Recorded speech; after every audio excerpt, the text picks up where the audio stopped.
And what's up, my friends in film fandom, wherever you may be and however you may be watching? Thank you so much for giving us this little bit of your time. One of the positives about the strike and there being less news to talk about, less new movies to talk about, is that we can go back and check out some real classics. We've done it with American Werewolf in London last week. We did Pearl Harbor a while back, the great 80s classic Clue. But what has taken me so long to get to this movie, to UHF, one of the all-time classic comedies from the 80s. And I've got some cool people here to talk about with me today. The first, and her triumphant return after a much, very, very long break to get moved from one state to another is the Dowager Countess Lady Cora. How are you tonight, ma'am? I'm great. It took so long because I walked there. Yeah, from one state to another. Yeah. She was just like, yeah, what the hell? I got nothing better to do. I'll just walk. It's great to be back. Good to see you guys. Tex, how's it going? How are you? Busy. It's hot. It's like 108 degrees for like multiple weeks at a time. That's how I am. Jeremy, I love the outfit. Did Rachel take hours to do your hair? Listen here, woman. And I'm not talking to Cora right now with that woman there on the bottom of the screen. I don't need your itty little fiddling over here. I see what you're doing. I don't need that. And then, of course, in a full uniform, as always, our cosplay expert, my hetero life mate, Jeremy. What's up, brother? No, not a whole lot. I get to have the Eddie Munson wig back since it's the 1980s, and it's amazing how many things I've worn this for because literally every single person in the 80s had his haircut. You can't tell me otherwise. So, I was wondering, are you Weird Al or are you Fran Drescher? Because well, I don't. You go either way. Obviously, I'm not married with kids or have that ridiculous accent, or I don't look that smoking hot. So, no. Yeah. And of course, our friend the Shade from Lone Star State, who took a break from teaching poodles how to fly. Our man Tex, what's up, brother? You know, Frank, I might just throw you out a window for making me watch this movie. You suck, by the way. I just want you to know that. I'll fly every bit as good as this poodle. Hey, you know what? You made me watch Frankenhooker. Yep. As far as I'm concerned, I knew it. This was revenge. This was a plot the whole time. I knew it. I smoked you out. You done admitted that you're trying to get revenge here. Yeah, I'm still waiting for your Barbie review, by the way. You promised us that one a while back, remember? I don't recall that. That might have been intoxicated text. I don't know who said that. I don't recall it, so it never happened. So it's all good. And who is this? Speaking about people who've been gone for a while, is that really Mysterious I see in the chat? What's up, brother? It's been a long time since we've seen you around. I haven't even seen him over in Alex the Garbage Man's chat for a while. So what's going on, really, Mysterious? It's good to have you around, brother. Glad you're here. But look, like I said, we're here to talk about I don't even have my notes pulled up again because I was not prepared, as always. But let's see. Oh, of course, now I got my daughter calling me. See? Yeah, this is just how it always goes, like right at the beginning of the show. Oh, good God. See, I get so tripped up by having Cora around. I see Really Mysterious in the chat. And it just gets my whole day screwed. You blame women, right? It's all our fault, I do. Right? It's always a woman's fault. If it wasn't for women, we wouldn't have the wars that we have to fight. You know, we wouldn't be in debt if it wasn't for women. I mean, you don't know this? Come on, man. I think you said bros don't belong in broadcasting. There you go. He did say that in the movie. But yes, the movie we are here to talk about today is UHF. UHF is a 1989 American comedy film starring Weird Al Yankovic, David Bowe, Fran Drescher, Victoria Jackson, Kevin McCarthy, Michael Richards, Stanley Brock, really a whole bunch of people. Emo Phillips and Trinidad Silva. The film was directed by Jay Levey, Yankovic's manager, who also co-wrote the screenplay with him. The film was originally released by Orion Pictures, and funny enough, they went bankrupt immediately after this picture came out. They probably deserved it. Let's see. Yankovic stars as George Newman, a shiftless dreamer who stumbles into managing a low-budget television station and, surprisingly, finds success with his eclectic programming choices. Spearheaded by the antics of janitor-turned-children's television host Stanley Spadowski, played by Richards. He provokes the ire of a major network station that dislikes the competitive upstart. The title refers to the ultra-high frequency, or UHF, analog television broadcasting bandwidth on which such low-budget television stations were often placed in the United States. UHF was a financial disappointment, making only $6 million against a budget of about $5 million, and was overshadowed by several major Hollywood blockbusters that were released at the same time. I'll go down that list later on. The film also received mixed critical reviews, which left Yankovic in a bit of a slump that would last until the surprise success of his next album in 1992. Despite being considered a failure, UHF went on to become a very popular cult film thanks to home video and cable television. The VHS of the film were very rare and out of print for many years, with copies going for very high prices online. And in 2002, the film was released on DVD for the first time. On the review website Rotten Tomatoes, the film has a 61% rating based on 23 reviews. That's not terrible, with an average score of 5.8 out of 10. The site's critical consensus reads, and I quote, UHF is bizarre, freewheeling, and spotty, though it's Antarctic? Yeah, Antarctic? It's a weird word. Spirit cannot be denied. Yeah, I mean, no doubt it can't be denied. I mean, the movie is what it is. It's something that was very normal. We got a lot of these movies in the 80s, but the reason why this one stands out so much is because Weird Al Yankovic already had this history in entertainment that he'd already had. They, sprinkle in some young upcoming talent that was only in some cases months away from really popping off. I don't know. I think it's a fun movie overall. Lady Cora, why don't you give me just kind of a brief paragraph as to what you thought of the movie overall before we get into the spoilers? Just a second. I need to find that. Hold on. I don't see the link. Did you give me a summary? No, I've just gotten in the habit of reading it myself. Oh, okay. Well, I'll say this. I'm not a big Weird Al fan, but I will say this. If there are quintessential movies that are cult classics, like you said, of the 80s, this is one of them. And it's one of those that reminds me of like an SNL skit that just never ends. Like a run-on SNL skit. And it has its merits. I mean, but I'm not a big fan, but I have to say, of all the Weird Al things I've ever seen, this is probably one of the most well-produced. Like, it actually has some flow to it. There's a plot. There's, it's not just a silly music video of him running around in a fat suit in a garage, I mean, there's something to it. So I respect it, even if I'm not a big fan of it. Yeah, Jeremy, how about you? Brief synopsis of what you think of UHF. I mean, it's kind of like one of the. I'm going to kill this fly. God damn. Pardon me. I may have to give my review and then get armed here in a second. Anyway. Get the AR. Yeah, it's the AR. No casualties. It's a small fucking fly, man. That's a small round. I don't know. Yeah, it's one of those, it's kind of right up his alley with the, someone that's pretty synonymous with parodies and just kind of wacky off the wall shit. So he's kind of in the vein of Jack Black that I'm like, he doesn't really need context. He just does stuff, and you're just like, yeah, that tracks. So, I mean, and like you said, it did have a plot. It had some flow to it. It had, some things come up like, Kramer being the money winner apparently and getting kidnapped is kind of a problem. And we need this, classic, like, oh, we need this much money by this time. And of course, we're going to come right down to the wire. So, but it was a fun time. Tex, you've already voiced a little bit of displeasure of having to watch it. I mean, is there anything good you have to say about this movie before we start to break everything down? No, let me talk for him. There was no boobs. Next. No. There's no. Well, that's actually right. No, we've ditched. We're not even hiding it. If there's no sex or gratuitous violence, I'm normally not interested. But that aside, a little bit of Al Yankovic goes a long way for me. I'm not a huge fan. I'm not a super fan. And yes, this movie may have a plot to it, but it's all over the place. And I understand it's part of the story. He's a big dreamer, blah, blah, blah, whatever. This is so, as good as Pee-wee's Playhouse is, it's very much in this vein of this film. This is the exact opposite of Pee-wee's Playhouse to me. And like I said, I had to Clockwork Orange myself to finish this movie.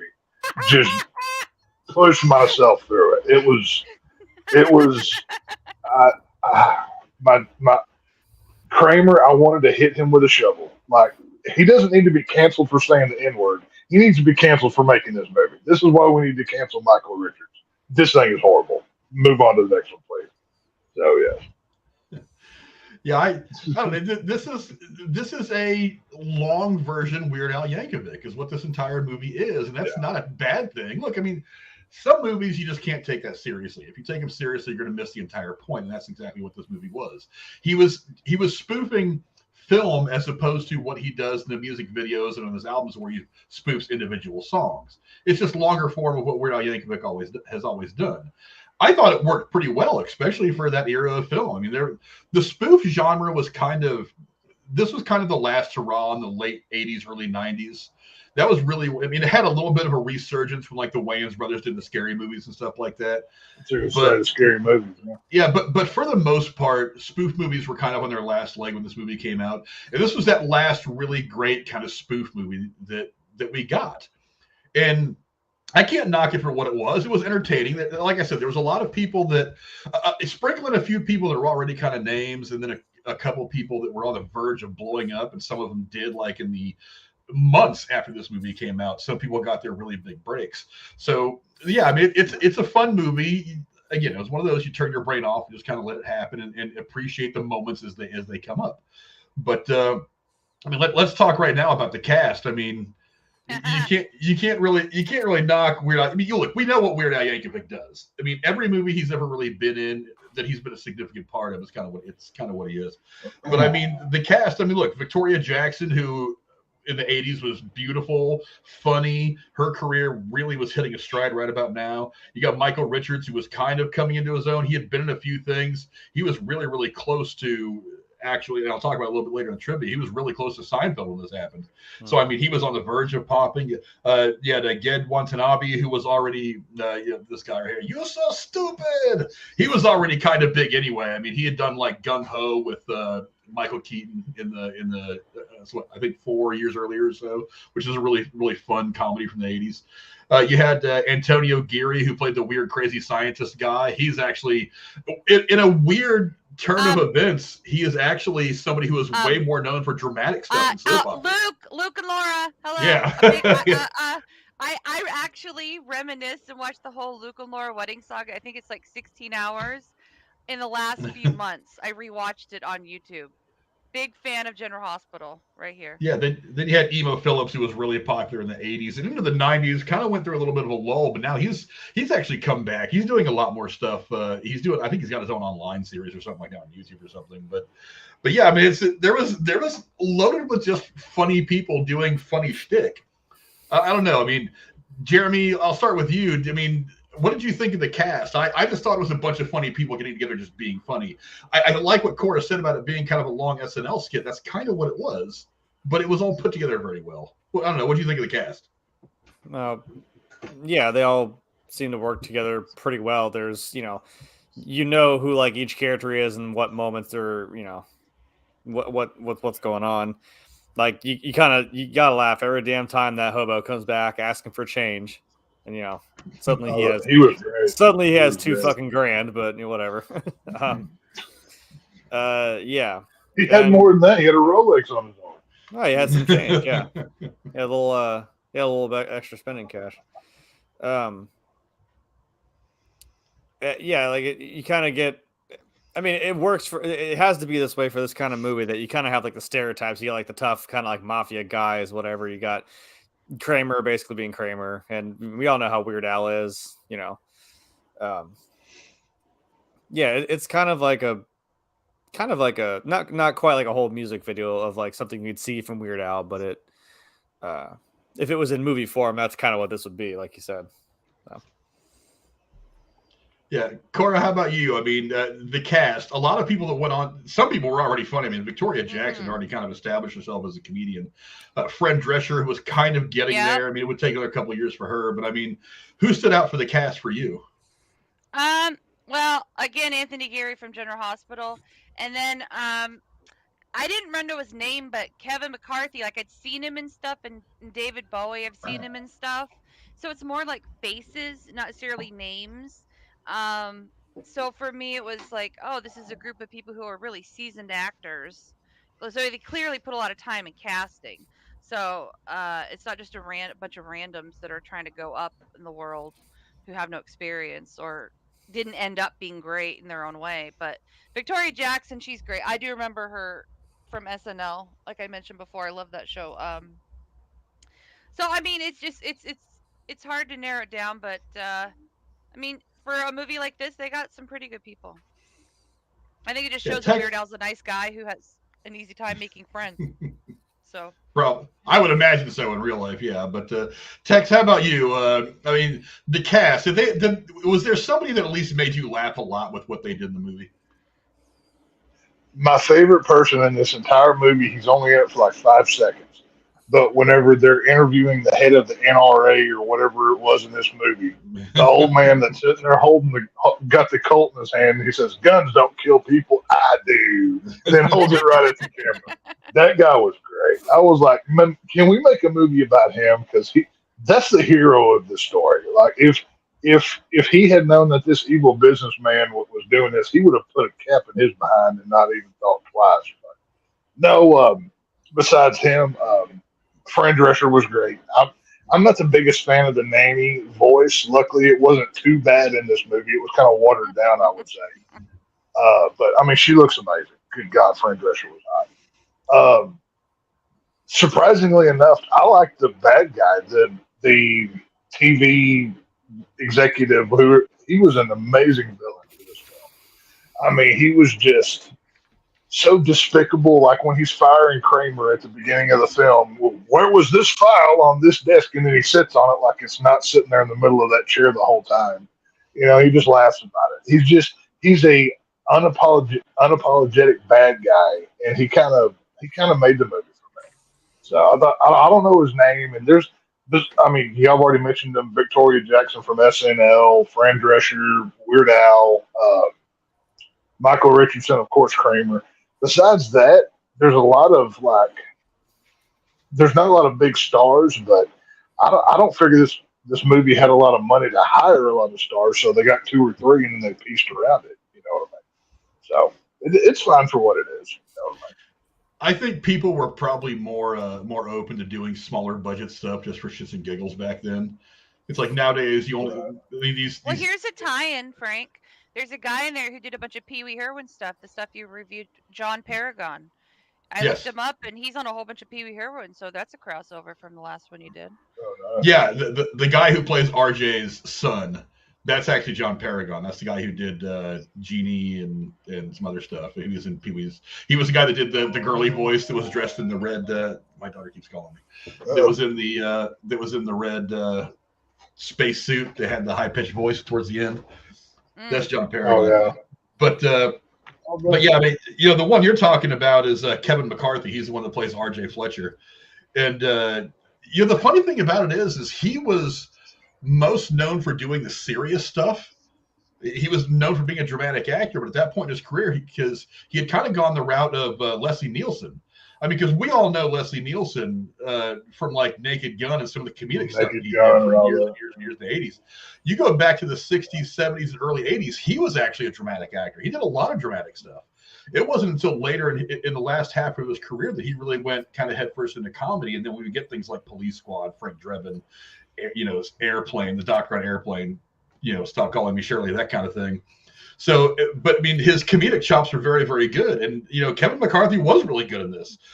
Michael Richards, he plays the same character. I mean, we talk a lot. I've said it a lot of times that Tom Cruise plays Tom Cruise in every movie. He's not playing a different role. He's always just Tom Cruise. You know, go look at the way he's been in any of the Mission Impossible movies or Top Gun. Same character. It's the same character he played in Valkyrie, where he's supposed to be playing like a German officer who's trying to put out a hit out on Hitler. He didn't even try an accent in that movie. I was like, really? You didn't even try a German accent? It's not that hard. But yeah, same thing with Michael Richards. It's like in this, he's playing Kramer.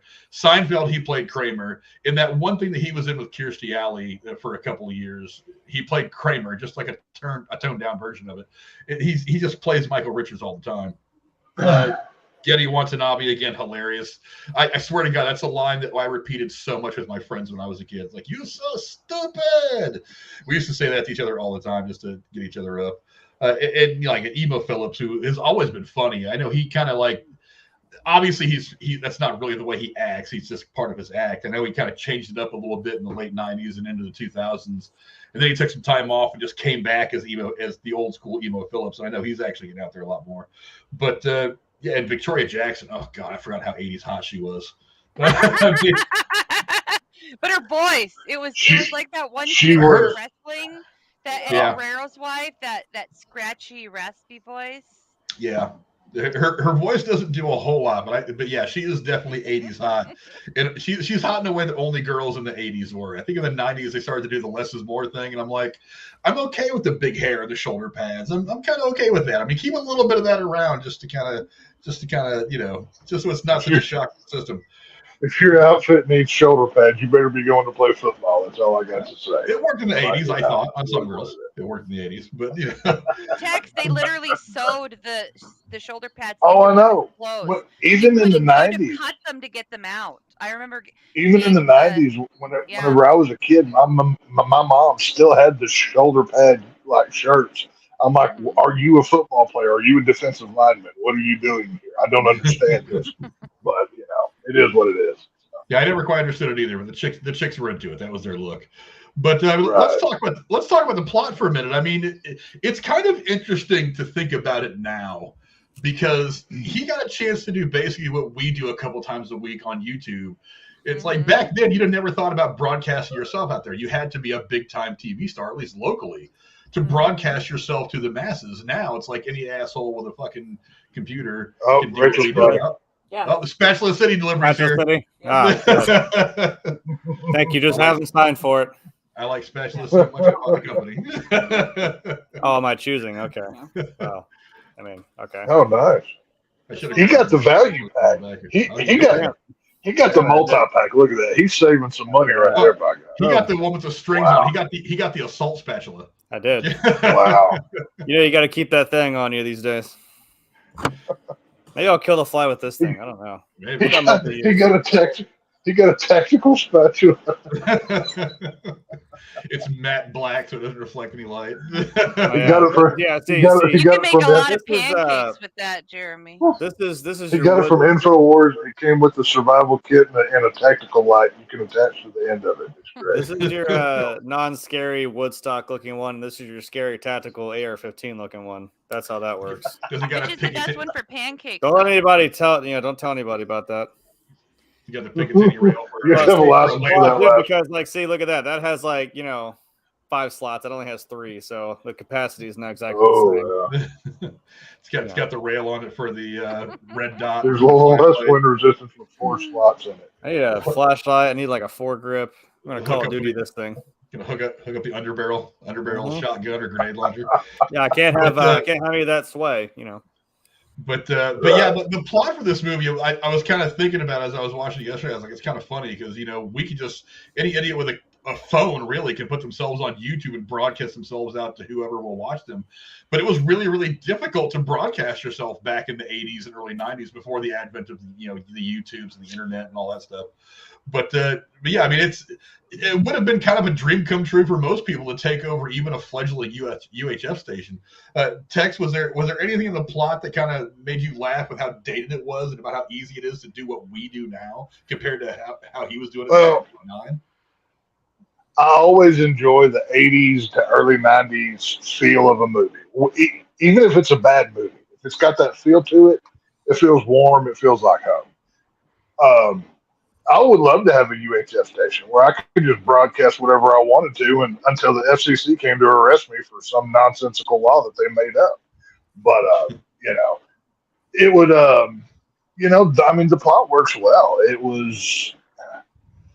It's a Weird Al movie. It doesn't have to be a lot here. This is have fun with it. Go watching. Instead of watching Weird Al do 3 minutes of song parody, it's 90 minutes of parody, basically. But I mean, even for me not liking the film, I can appreciate the effort that was put into it plot wise to do what they did. They tried to put in a story. Was it directed or made the best? That's questionable. But the effort was there, and I have to commend them for the effort. You know what I mean? So it is what it is. Yeah, Cora, how about you? Did the plot, the story, the general story of it all work out for you? It was okay, but I did get a pretty good laugh about the fact that there was almost kind of like a nod to Mr. Rogers with the stupid funhouse thing, the nutty funhouse, or the fuck. Like, supposed to be I for kids. I thought that was more of a nod to Pee Wee, though. It was. I was like, it's either maybe. Pee Wee, yeah, it's either Pee Wee or fucking Mr. Yeah. Rogers. Maybe it's a collaboration or a collective, rather. Nod to some children, and I thought it was perfect that they only had like 5 kids like spread out, like it was intentionally like these are the kids whose parents didn't take them to summer camp, who had nothing to do all day. Yeah, it was great. I don't know. For me, there were just like little innuendos, like what we call Easter eggs nowadays, and I don't know. It was good enough in those little ways. Would I watch this again? I don't know, but. I mean, I think big Weird Al fans love this shit, but I think in Frank's defense of loving the 80s, every 80s movie is worth watching once. So, there you go. Yeah. Many of them are not worth watching twice. Many of them are worth watching thousands of times. Look, I will admit that one of the things about the 80s was not just that it's not really a lot of the movies were good. It's just that there were so many different kinds of things that were happening in the 80s entertainment wise that the stuff that really hit. I mean, it's stuck. It's generational. It really does age well. Some of the stuff doesn't, like especially the music. It's like I'll go every now and again on YouTube and like find these really obscure 80s playlists of songs that I had heard like a couple times when I was a kid, but I just completely forgot about.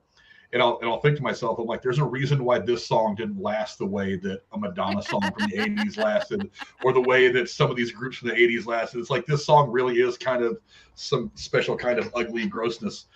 But at the same time, it's like there was a lot of it was just the sheer volume of kind of different kind of entertainment that we got is one of the things that made the 80s very interesting. But I don't know, Jeremy, what about you? I mean, did the plot work out well for you? Did it keep you engrossed, or did you think it was kind of silly? Well, at least I didn't fall asleep watching Pee-wee's Big Adventure, so that definitely didn't happen last week. I at least stayed awake and watched this. So, fun fact: I actually never saw this movie until just now. So, weirdly enough. But I kind of like picture of Jeremy right there watching Pee-wee's Big Adventure. Yeah, I was actually trying to watch Pee-wee with Kramer apparently trying to whisper something in my ear. Yeah. No, I thought it was fun because I understand like right from the get-go. It's one of those like, you gotta relate to the character or make them, you gotta care about this person. And I'm like, I get it. I'd be sitting there, daydreaming too, apparently thinking that I was Indiana Jones or something. So I kind of get it, like having that overactive imagination that just stuff's just flying through your head all the time like that. And honestly, would that not be one of the coolest damn things to just have your own, even just kind of, hole in the wall radio station or TV station to just kind of do whatever the hell you want to do? Can I ask you guys something? So in my hometown growing up, there was a local TV station, and the way it was worked, they would air mostly just the weather, like a static thing of the weather. And it would play some basic stupid elevator music, but you could apply. It was like CCTV something like, and you could apply, and people in the community and college groups could pay. They didn't even have to pay, but they could go have shows put on there, and it was kind of like a pre-YouTube. Did you guys have that stuff in your local areas where it's like a local access channel, and it was community based? I remember public access. Yeah. Believe it or not, I know a guy who had a public access show doing magic. Oh, okay. What did it remind? Does this movie remind you of that? We had. Go ahead, Frank. Sorry. It reminds me of it a little bit, but the public access was a much smaller scale. It's like it was basically before YouTube. That's where you went to do, like, if we wanted to do this shit 30 years ago, we would have gone to public access to do this, where we would have all gotten together on in a closet at some local broadcasting station and paid $50 for a Saturday to go in there and talk about movies for an hour. That's what that used to be. And then YouTube came along and just kind of wiped that out, because now we can do what we do from different states and different places and whatever. But yeah, it was much harder to do back then. But I mean, now, yeah, I mean, that stuff's so old. I don't remember the last time public broadcasting was even a thing. I mean, maybe it lasted deep into the 90s, But Yeah, like I there's- said, once the internet yeah. became a thing, and you could just buy some recording equipment yourself and then post your video on a website, and then of course YouTube comes along in the early 2000s, and then that kind of just blew all the public broadcasting stuff out of the water.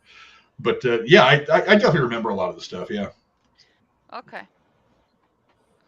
Cool. So maybe that kind of inspired this a little bit. Did you hear that too, Tex? You were saying like a thing where anybody could put a show on yeah, there?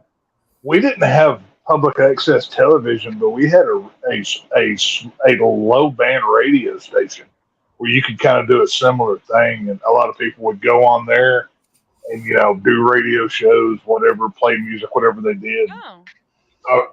I remember a friend of mine's brother did it kind of semi-regular. He kind of had aspirations to be broadcaster or whatever, pretty much what we're doing now.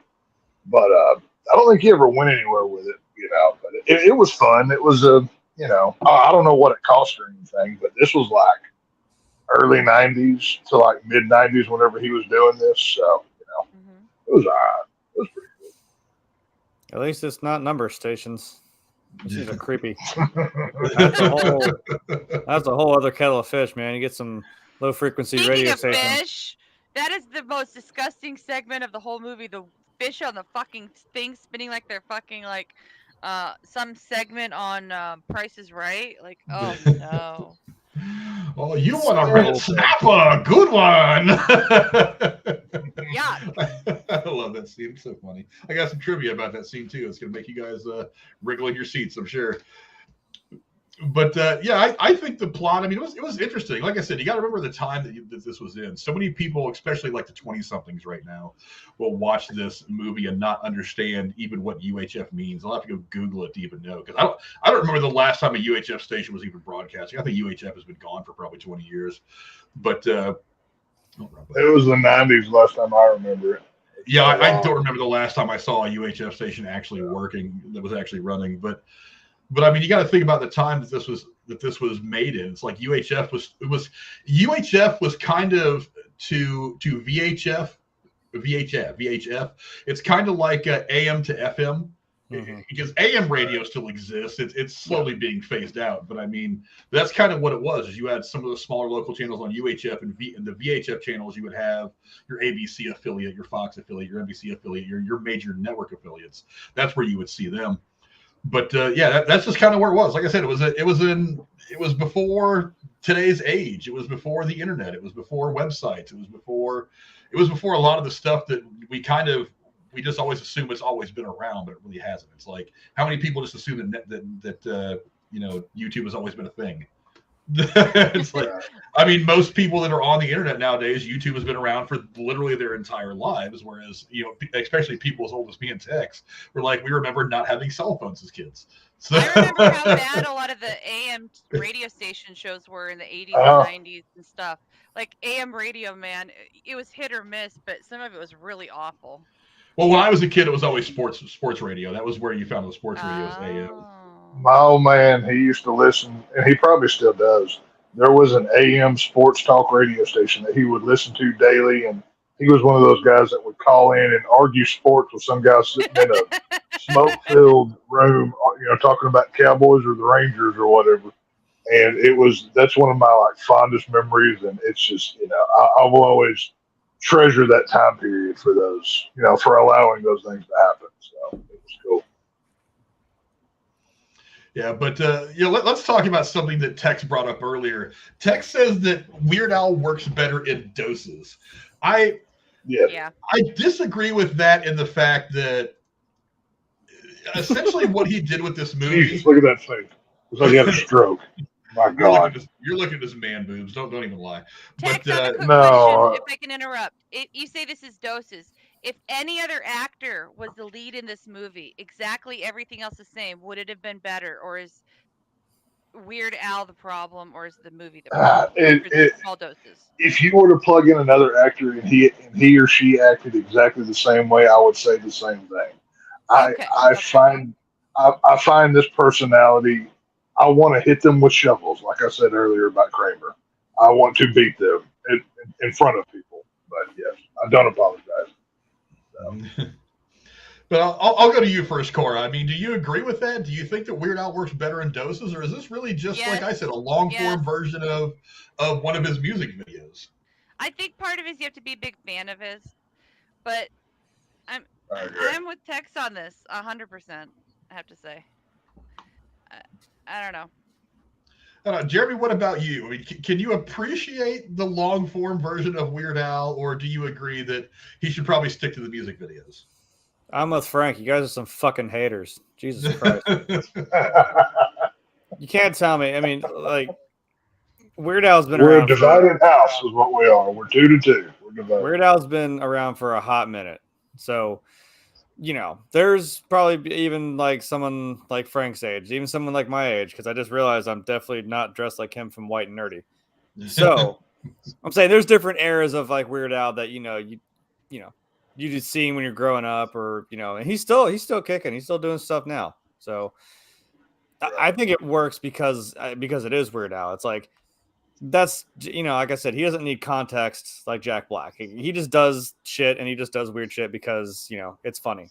Like, I mean, I'm not saying I'm like a Weird Al super fan, but I mean, I definitely like him. The very first CD that I ever had burned, probably not legally, because, that was a fun time in the early 2000s. I didn't do it. I did. I had 500 Napster DVDs. No, I meant I didn't do this particular one. Oh. For legal reasons, I didn't do this one. But, I mean, the first CD that a friend of mine ever burned me was, I think, like 80% Weird Al, maybe like 90% Weird Al. It was just a whole bunch of just his songs, and I thought that was just the coolest thing. Because again, I knew about him. The first thing I probably saw was like or his voice, like the comedy of it, or just the music. I like doing stuff like that. I mean, that's why. Why do you think I sit here now as my gag as being somebody or something from each movie that we're in now? Wrote myself into a corner doing that, but however, you do it well, Jeremy. Yeah, the wig carries it quite a ways. I ain't gonna lie, but no, I like it because it's just funny, goofy shit. Like Frank said, just turn your brain off and just enjoy it. Just have fun. You can't tell me it's not funny how well to a T that he does the whole intro to Indiana Jones, aside from taking an entire man's arm off. But I mean, to the mannerisms of like touching his face and like just sitting there, and you got the goofy shit where he just goes like, fuck it, and just like grabs the Oscar and just runs off with it. I mean, yeah. Well, Frank and Tex, you guys have kids. Would you show this to your kids, and do you think they'd even like it? They wouldn't care. I think they wouldn't watch it. Yeah, my youngest son might get a kick out of it. My oldest son, he's 19. He thinks he's too smart for all the stuff that I like. So eventually, one of these days, he'll get it. Because I definitely went through that phase where it's like, I don't like anything my dad likes. And then I finally listened to The Doors again one day. And I was like, oh, The Doors are actually pretty cool. And then all of a sudden, all the stuff that my dad thought was cool when he was a teenager is stuff I finally learned to appreciate. So maybe one of these days, my oldest son will get it. My youngest son, he can watch movies like this and just laugh and think they're stupid. He probably doesn't think they're the best movies ever, and he probably because to him, he watches a movie from 1989. And he's like, it's like me watching a movie from 1930. It happened so long before I was born that it's kind of generally hard for me to really attach myself to it unless I try really hard. Right. But I mean, he can sit there and watch stupid movies all day and think they're funny and kind of appreciate them just for what they are, I think. Well, I want to clarify what I meant by Weird Al is better in doses. I'm not saying Weird Al is bad. I've been entertained. I mean, it wasn't too long ago when we did American Psycho. Jeremy had sent me the thing that he did for the movie. Didn't he do a parody of it or something? I can't remember exactly what it was. Oh, you're talking about Weird Al and Huey Lewis himself. Yeah, they did the. Yeah. I thought it was great. I thought it was hilarious. I've enjoyed like the Fat video. Amish Paradise. There's been multiples over the years that I found funny. Yeah. But besides the American Psycho that I looked for because we were watching and talking about American Psycho, I've never once said, I want to go watching a Weird Al Yankovic video. It was always, YouTube thinks I might want to watch this, and it somehow pops up in my timeline or something. I've never been a fan. He's not my deal. I'm not saying he's bad. He's just not for me. But in the 2 to 3 minutes, or I guess the 2 to 4 minutes that it takes for one of his music videos to play, you find it entertaining. You're going to laugh. You might watch a couple of them, but you're not going to sit down for 90 minutes, most people, and say, I love Weird Al so much. I want him to make a movie that it in every 5 minutes they're going in another direction, and it feels kind of off-putting at times. And I get it.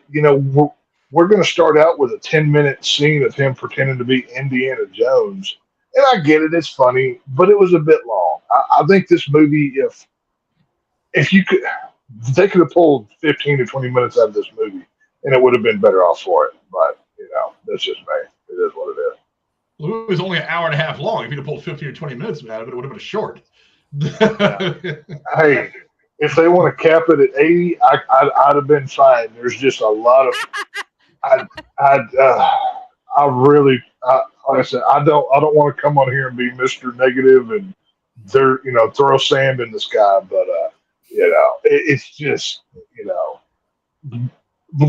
I guess the nicest thing I can say is bless their hearts. I guess that's the nicest thing that I can say. They tried, so it's all good. Yeah, I don't know. I get it that it's really hard to go from the short form of a 3-ish minute long parody of a song to a hour and a half-ish long parody of film. But he's still really good at parodying stuff. That's kind of that's what he does. That's his expertise. His speciality is, as Obi-Wan would say. But I think it worked out really, really well. I mean, he even threw in some of the stuff that he's known for. He had the whole video for the Beverly Hillbillies song. He even threw that in part some of the I did stuff. enjoy. That one segment I did like. Yeah, he even threw in some of the stuff that we had always known him for to kind of like keep you engaged. It's like, oh, this is what I know him for.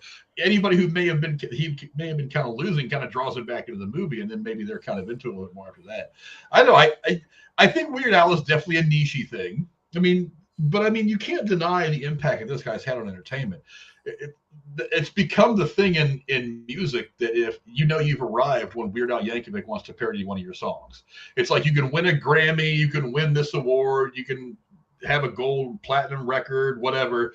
But when Weird Al Yankovic calls you and says, "Hey, can I parody this song?" You're like, that's how you've succeeded in music, is because Weird Al Yankovic wants to do this thing and make fun of one of your music. It's become like this badge of honor, this source of pride for a lot of musicians. That they're just like, Jesus Christ, am I that good? Am I that loved in my industry that this guy wants to twist the lyrics to my song to make it about something in Star Wars or Yoda and his carbonated soda and shit like that? I mean, it's like that's what's cool about him, is that he has kind of worked his way into the zeitgeist of entertainment. It's the ultimate achievement to have him make fun of you. So I think it's interesting when he makes fun of Indiana Jones, when he makes fun of Rambo, when he makes fun of all these different situations in entertainment in long form. I thought it worked out very, very well. This definitely was not a deep dive subtle joke, but yeah. But I don't know if anybody noticed. Yeah, I think it worked out. I think it worked out just fine. I'm never mad at anything that Weird Al does. I mean, I was actually really hoping. Remember, he actually also did his Weird Al TV show for a while too. And that lasted for a couple of years, and a couple of people that were involved with this film were actually involved with that as well. Now, it didn't last all that long, but I mean, what TV shows last for a long time anymore that aren't called, Stranger Things or whatever? So I mean, I don't know. I think if you're a Weird Al fan, you love this movie, you love what he does. I get it if you're not a Weird Al fan, that maybe this is a bit too much Weird Al for you, but I mean, this is just his creative process, how it works. I personally, I had the Dare to Be Stupid album on tape, and I listened to that tape for years and years when I was in elementary school and junior high. So when this movie comes out, I mean, that was one of the tapes we used to put on, sitting on the beach and hanging out and stuff like that. We just act stupid and listen to the song around a beach fire, but. So I don't know. If you just appreciate this kind of goofy comedy, I think that probably this is for you. And if you don't appreciate this comedy, that's fine. But I think it would have been funny if it was a musical and there were dance numbers in every scene.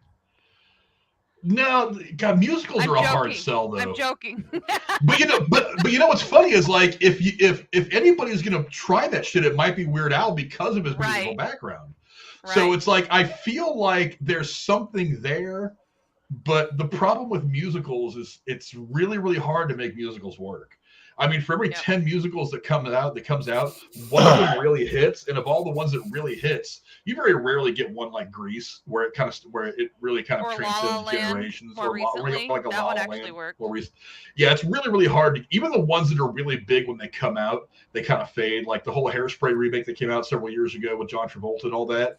I mean, it was really popular when it came out, but it's like 2 years later, it's like nobody was really talking about that movie anymore. Whereas Grease is still a huge part of the entertainment landscape. Are there any movies that are silly like this that are musicals from the 80s? I can't think of a single one. From the 80s, I might have to do a little bit. I might have to do a little bit of research. There might be like silly cult classics that are a musical. I was thinking like Tenacious D's movie or something. Like it's a musical, but it's also just funny. Yeah, it's on the 80s, but he's right. Right, I was like, not from the 80s, but there are some that are like that. Yeah. Well, I mean, what was I just thinking of? Hey, because look at that again. Jack Black needs no context. Like I said.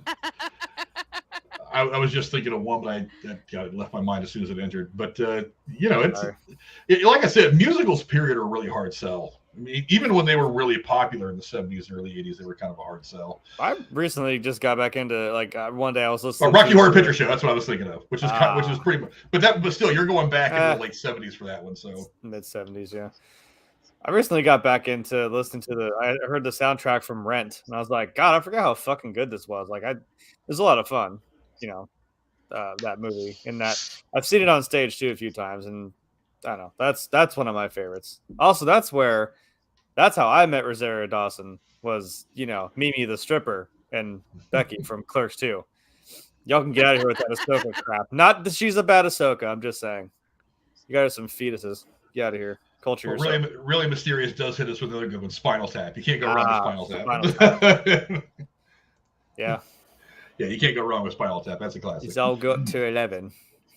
But I mean, what do you guys think? I mean, we're sequelizing everything. We're remaking everything now. You can think what you will about that, but is there room in the modern film landscape for a sequel or remake to this movie? I'll go to Jeremy first, since he seems to be pretty certain of his answer. Well, I think Cora kind of already alluded to that in the comments. Like, could you get away with something like that today? And I was immediately just like, nope, I'm going to shut your question down right now. No. Well, I was speaking specifically about the comment about the white nerdy song. I know. You can't make the white nerdy song anymore. It's like, you can't say white like that. So no. You don't understand. I started the type of comment, and I don't know why I'm just going to say it now, but I was like, no, it's making fun of white people, so that's okay. That gels. It's all right. You're right. It's stupid. You'd actually probably get awards for making fun of white people if you did it today. Yeah. Now, I mean, to be fair, again, it is just a parody. It's not supposed to be serious. It's just dumb. But I get where you're going with that. I don't know. I'm not saying it because I approve, because you see how hard I roll my eyes every time there's like a movie that comes out 30, 40 years after the original. And we're just like, I wanted to have a picture of Drew Carey talking about modern Hollywood, like from Whose Line, where he's like, hi, welcome to modern Hollywood, where everything is a sequel and the continuity doesn't matter. And none of the rules matter. Yeah, none of it's matter. It's all made up. I'm like, yeah, because who cares anymore? So it wouldn't. I don't know if a sequel's not necessary. It's just whatever. It's just a one-off movie. Just have fun with it. I don't think you could, again, because when we did our Airplane review, you couldn't do these kind of like parody movies from the 80s that are, sight gags and jokes like that and stuff that's, going on in the background. Like, it's just sad. You can't really do like some of those movies are some of the funniest shit I've ever seen. But I don't know. It's a different time, unfortunately, and I hate it here. So I don't know. Tex, I'll go to you next. I mean, is there room for a sequel or remake to this in today's landscape, do you think? Well, you kind of hit it earlier. I mean, what are they going to do? Make a film about, instead of a TV station not performing well, somebody trying to do a YouTube? And I mean, I'll use us for example. Oh, I can't hit 500 subscribers. Help us get to there. And there's some evil guy. By the way, guys, there's a reason. Hey, there's a reason why I said that right there. Don't we make that I movie? threw it up. Texas on it. Well, this is what I'm saying. I mean, The only time I watch TV anymore is for. Thanks for that segue, Tech. That was good. Thank you. Like I said, I threw up the softball and y'all out of the park. Good team effort, guys. But no, I mean, it's a. Could you do it? Sure, but the only time I turn on regular TV anymore is for sports. And until NASCAR or football season, I pretty much don't watch my TV unless it's for a movie. So I mean, could you? Yeah, but the whole point of the novelty of this movie is it's Weird Al. So is Weird Al going to remake his own movie?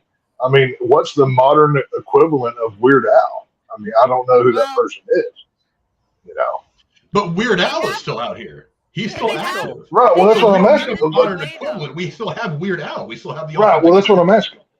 Do you really need a sequel or requel from Weird Al from his first movie? I mean, I think that jumps the shark back and forth a few times. But I think they've already done it though, you guys, because Jeremy's mom mentioned it in the chat. That movie with Daniel Radcliffe, the complete comedy version of Weird Al's life that Weird Al wrote and directed. Yeah. I mean, it's not this movie, but he brought another version of his self and his comedy to that, and I don't think it was received well, honestly. But he did make it at least. But I mean, remake UHF with Daniel Radcliffe. Why not? Look, I'm not going to lie to you. I watched that Weird the Al Yankovic story. Look, it's not high art. It's not Shakespeare. No. But it's still pretty damn funny. Look, obviously that movie is only about 10% true, if that. Yeah. But look, me and Jeremy talk a lot about how we love the meta stuff that people like Kevin Smith do. How we appreciate how he takes all the mundane, stupid things about life and makes fun of them, about life and filmmaking and everything he's experienced, and just kind of works it into this story. You know how many times I've yelled, I'm not even supposed to be here today? Yeah, that's pretty much kind of what Weird Al did with this, is he's a spoof master who spoofed his own life. That's meta. That's exactly what we'd expect from Kevin Smith or something like that. Just like I can't believe Kevin Smith has never made a Scream movie with his meta outlook on films. I'm really surprised. He made a horror movie. He made a horror movie. He made Tusk. Well, yeah, he made Tusk, but it's not like Tusk is a very genre. Tusk is he also made Red State as well, about a gun cult in a church. But I'm talking about like with his meta look on film. I would really, and I'm not a huge. I miss fat Kevin Smith. I don't like skinny woke Kevin Smith, but I think fat Kevin Smith could have made a really good Scream movie. I'll just go back 20 years and have him make it. I think we're probably too late now, but whatever. I like all Kevin Smith. I think his filmmaking storytelling has evolved, but I guess that's kind of a different discussion to have. But I mean, look, can a sequel be done? I mean, yeah. It's not like you can't take a story that from 20, 30 years ago or whatever and modernize it. I'll put this out there to you: Scarface. Sure. You realize? I mean, the 1980-something Scarface that we all know, the Brian De Palma film, that was a remake of a Howard Hughes film from like the 30s or 40s. 30s, probably, yeah. Right.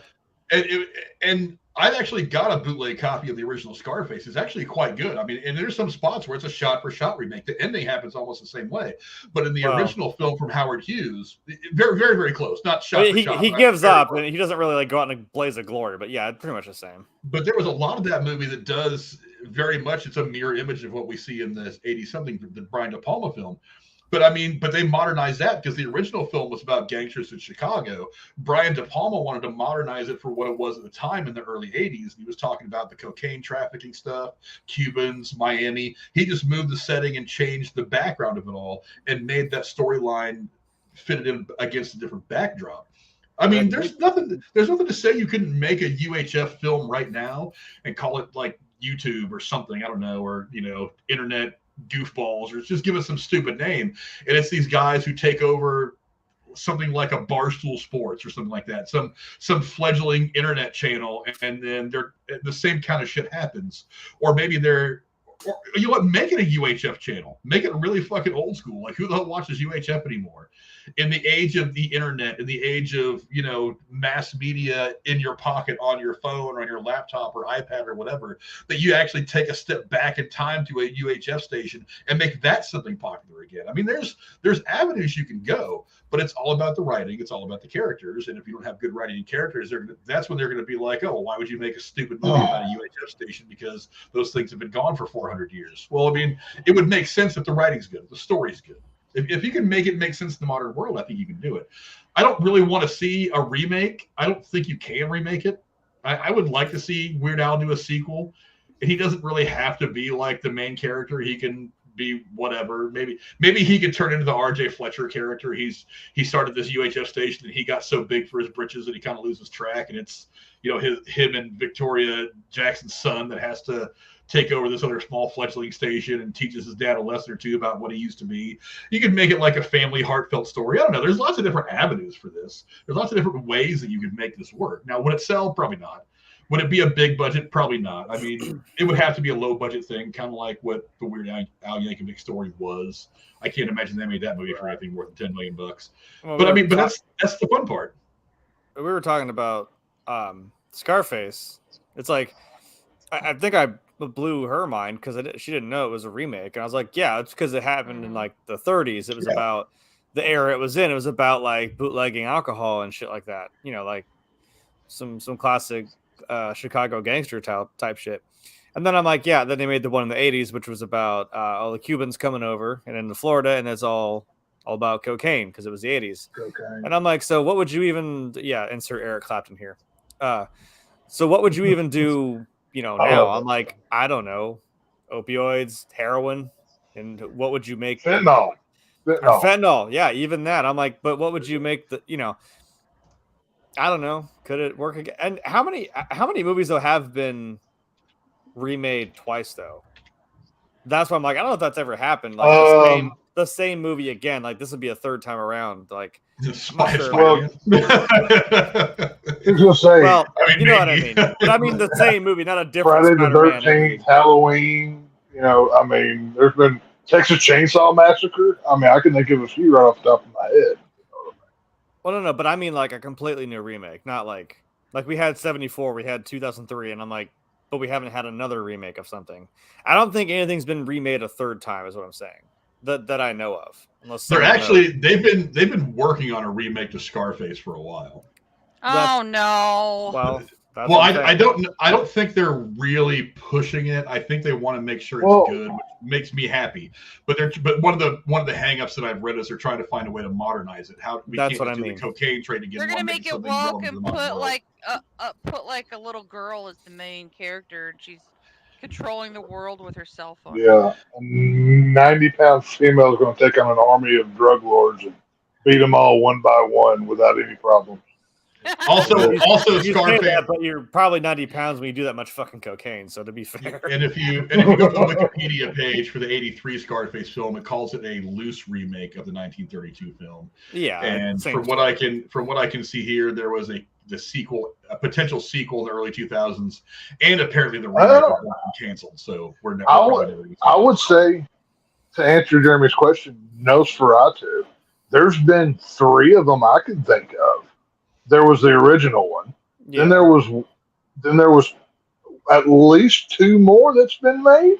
I mean, so Nosferatu, not like, oh, this is definitely not Nosferatu. I mean, no. I mean a complete. Because I mean that story's been done a million. You've seen Nosferatu. Well, because obviously the original in the 20s or the 30s, whatever.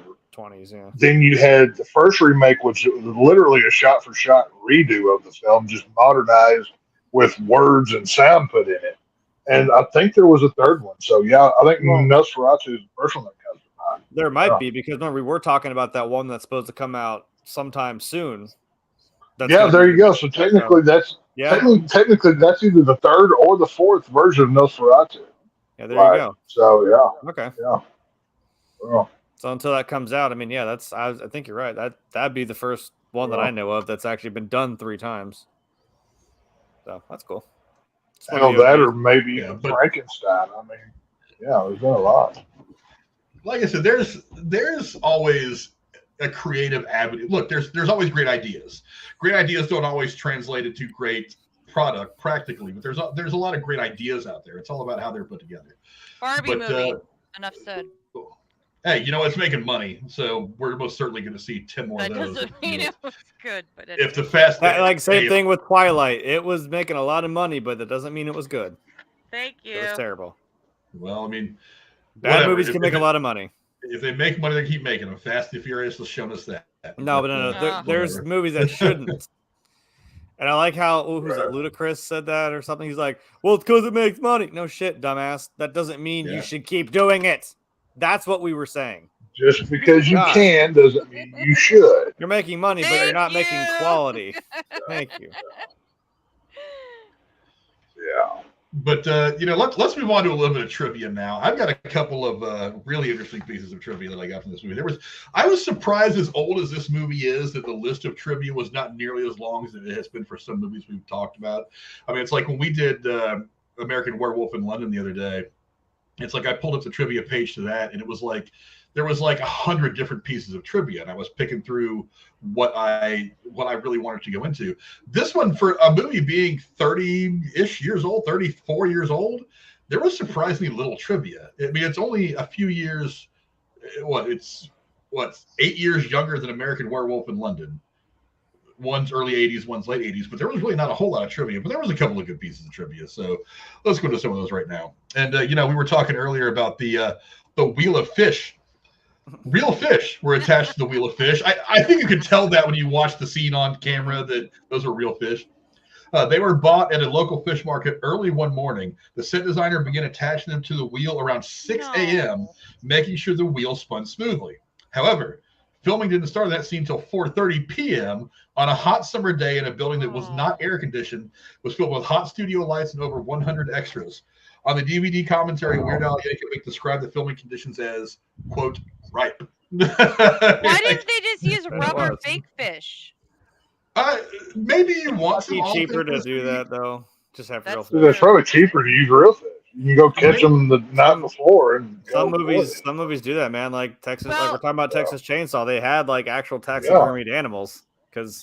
And if you want to evoke the reaction of the actors and the extras of what it would be like to smell in a room like that, I guess if they use real ones, they'll get the emotions on the faces of the actors. Or what was it? Poltergeist that had the actual human skeletons in the pool. Because it was cheaper. Yeah, Toby Hooper used real.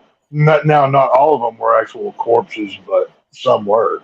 Yeah, I'm like, it's cheaper to do that than probably get a fake skeleton, which is kind of funny, but I don't know. Right. There weren't no acting in that scene. She was actually flipping her shit in that pool. Yeah, I would have said that it probably would have made more sense to do the fake fish, for one, because you can get your prop department to put those together as styrofoam.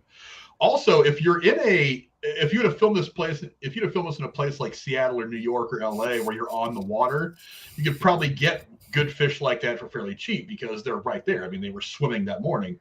But they filmed this in and around Tulsa, Oklahoma. You're not exactly on beachfront property there. So it's like, I don't know. There's some good fishing.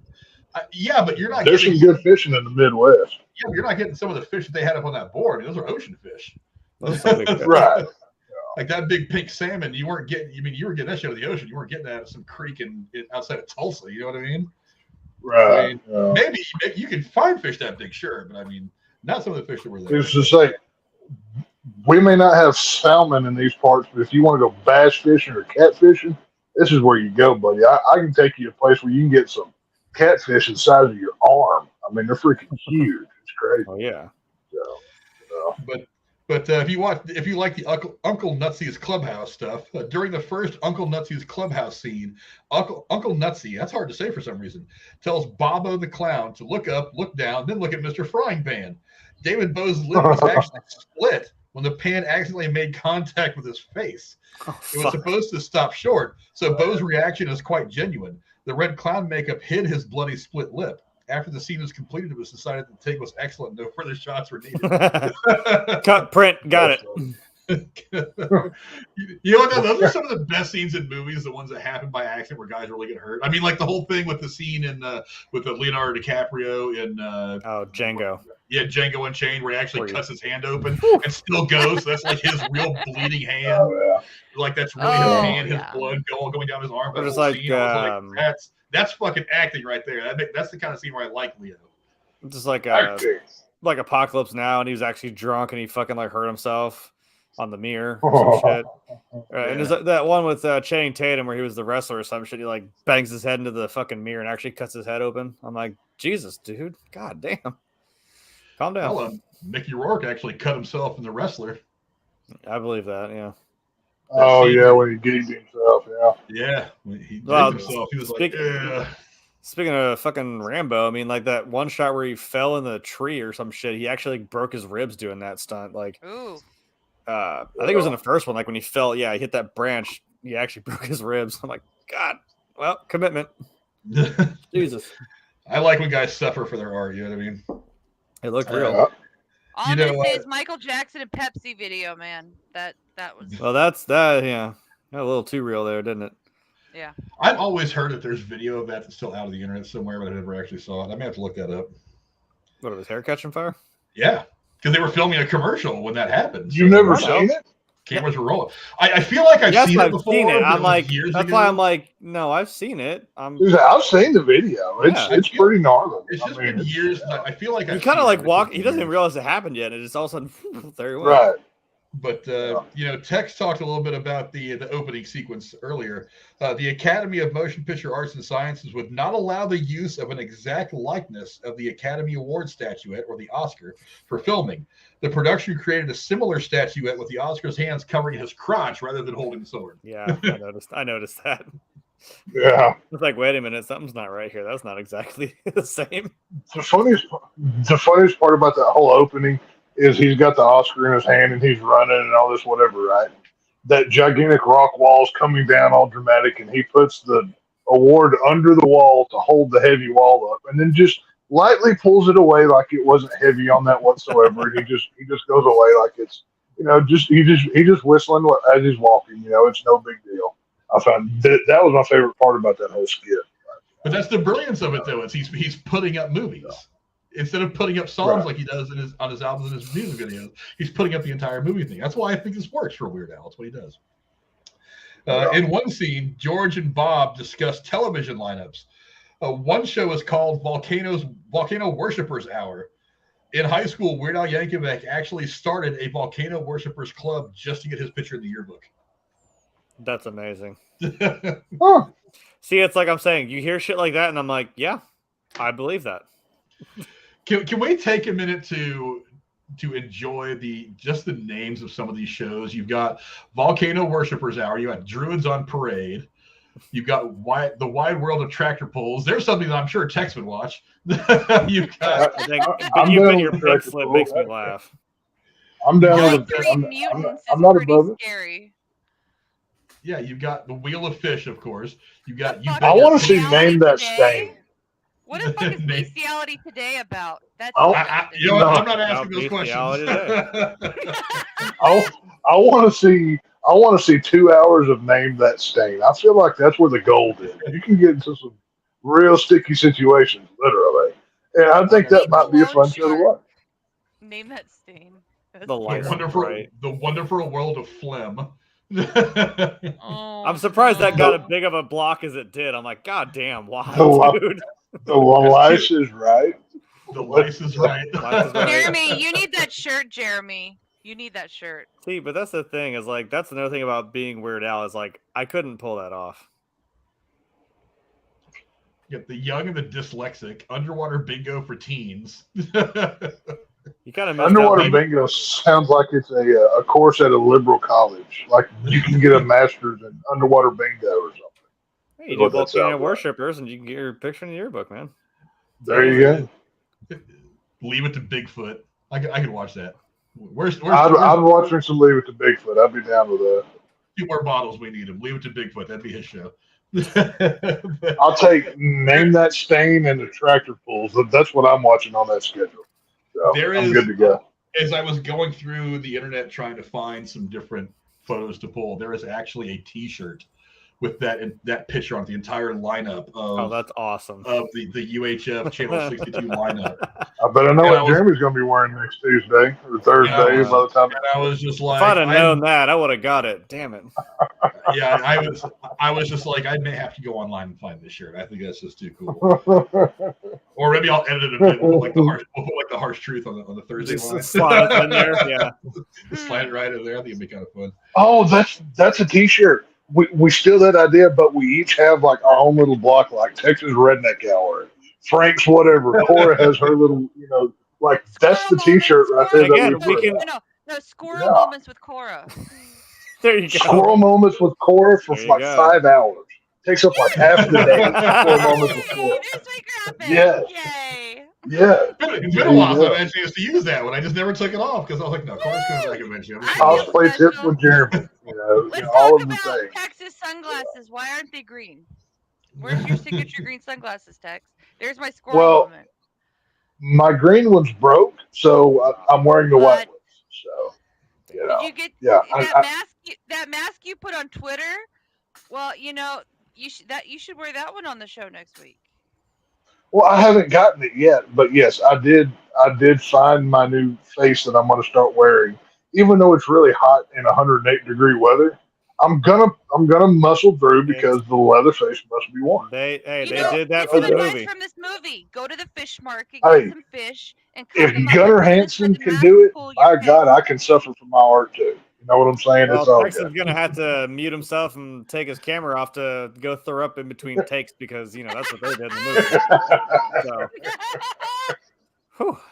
I do have some animals out back that I can make into like statues or furniture or whatever. I just have to kill them first. I'll You're gonna have to hang the chicken in the cage like right above your head. Where did this go? I don't know, but we didn't get this of course when you weren't here, so this is your fault. You know that, right? Well, that's why I didn't get rid of that graphic. There you go. I got something to say. Okay, it's okay to be annoyed with me. If you don't want me here, I won't come, but I'll always come back. That's what she's. Oh boy. Anyways, that's part of the charm of the show. Why would we see Frank didn't get rid of that graphic for that reason? Right? No, you're like the ant that drinks too much wine. Casey finally joined us. Cora's like the ant that drinks too much wine at the family reunion and just talks really loud, really long, and everybody just kind of scoots away very quietly. Hopefully, they don't get noticed. You know what I mean? No, Casey came in here because he was like, "Hey, can I get a block on that shirt? On that shirt you guys are making? We don't do charity work, Casey. We're not having a telethon for you." We'll put Casey over here. We'll put Casey as Raw up there, and then we'll put a big canceled sticker over. No, Casey would get a show about how to be bad at video games and quit. That's what his show would be. He would start playing, and then 10 minutes in, go, well, I ain't a blah, blah, blah, and then throw the channel. That's Casey's show right there. And this is me. This is how to carry Casey through a video game by Grim Tuesday. Well, Casey, show where his face is covered up with that Eugene face from Drew's show that used to cover him up all the time. Well, I say that Casey's show is already on that board. It's Bestiality Today. That's Casey's show.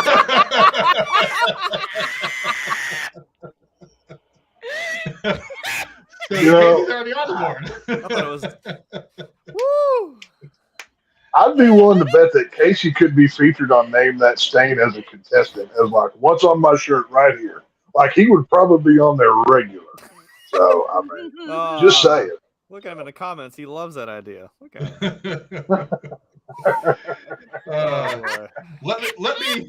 Allow me to ruin the laughter with a sad piece of trivia. It was really just bring the room down. I am. We'll bring it back up.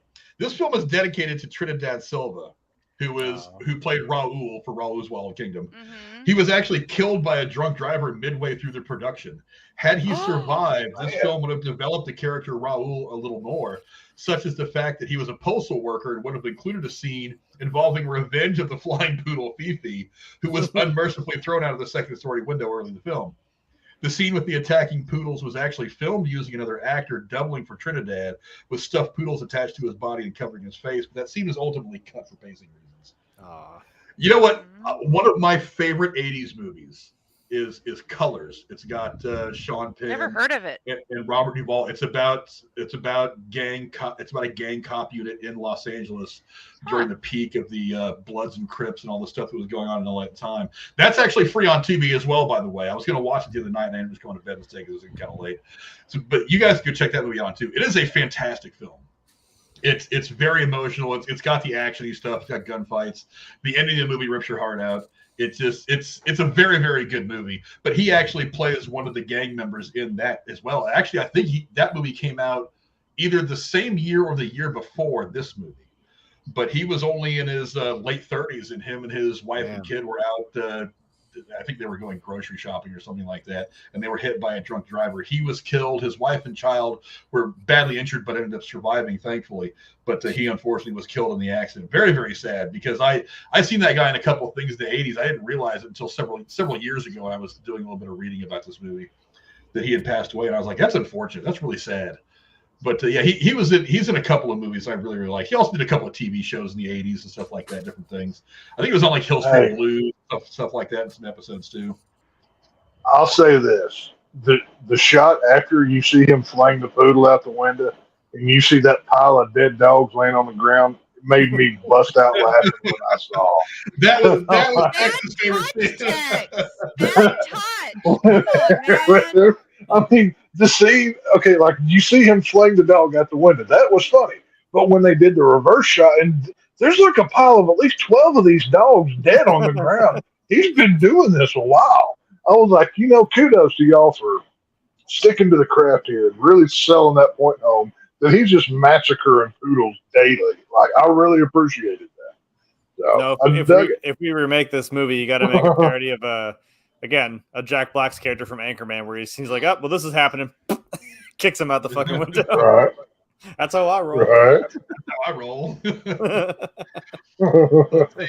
I don't know if Tex is going to like this comparison, but Weird Al Yankovic described this movie in promotional interviews as a cross between 1962's Son of Flubber, 1982's Sophie's Choice, and 1974's Texas Chainsaw Massacre.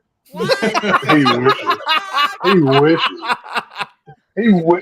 He had to name drop the late great Toby Hooper just to get some clout, kind of like Casey does coming over here. Weird Al, sir, I will fight you in the street. This ain't even in the same county as Chainsaw, much less in the no. I think it's in Oklahoma. It's just a little bit above Texas Chainsaw.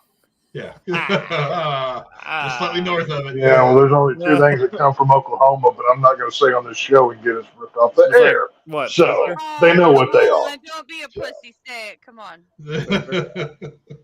I just like the fact that he took three of the most diametrically opposed movies and was like, yeah, it's a cross between all three of these things. I just made a goddamn mess on camera. This just proves Texas Chainsaw Massacre is the greatest movie ever made. When even Weird Al's trying to name drop it to get some clout off of it for his crappy little movie. All right, this is what this is right here. Well, like I was saying, the only other thing that I remember now, because I was having a brain fart, I was like talking about movies that you're playing someone else making that movie is like The Disaster Artist, right? Where dude's playing Tommy Wiseau. And I'm like, yeah, he at the end was like, oh yeah, this is a serious drama movie. And they all just laughed him off the stage. He's like, it's a comedy. Yeah, totally. It's a comedy. I tell you, I forgot about Tommy Wiseau. If you wanted to remake UHF, let Tommy Wiseau make it. Oh, that's actually kind of genius. That's actually kind of perfect. Somebody get Tommy on the phone right now. Shit. Right. Like, I don't know. Like, tweet this man and tell him we have an idea and we need to buy these rights because that train wreck of a film would be worth watching. I also unironically love Tommy Wiseau, so that would. Oh my God! See, I could dress up like this again. I could be Tommy Wiseau again, like this. Why don't you just grow the hair out? You're Eddie Munson all the time now. Just be Eddie Munson is what you need to do. This would take a while, but it's getting there. Well, think about the time you would save by not having to put the wig on. You're just always the wig. You know what I'm saying? That is you. Tex, I have a serious question though, based on this. Since Weird Al mentioned that it was somehow related to Texas Chainsaw, during this whole movie being an expert on that other movie, did you see any reference to it in it? I was like, maybe the fish and with the animal. No, I think the only.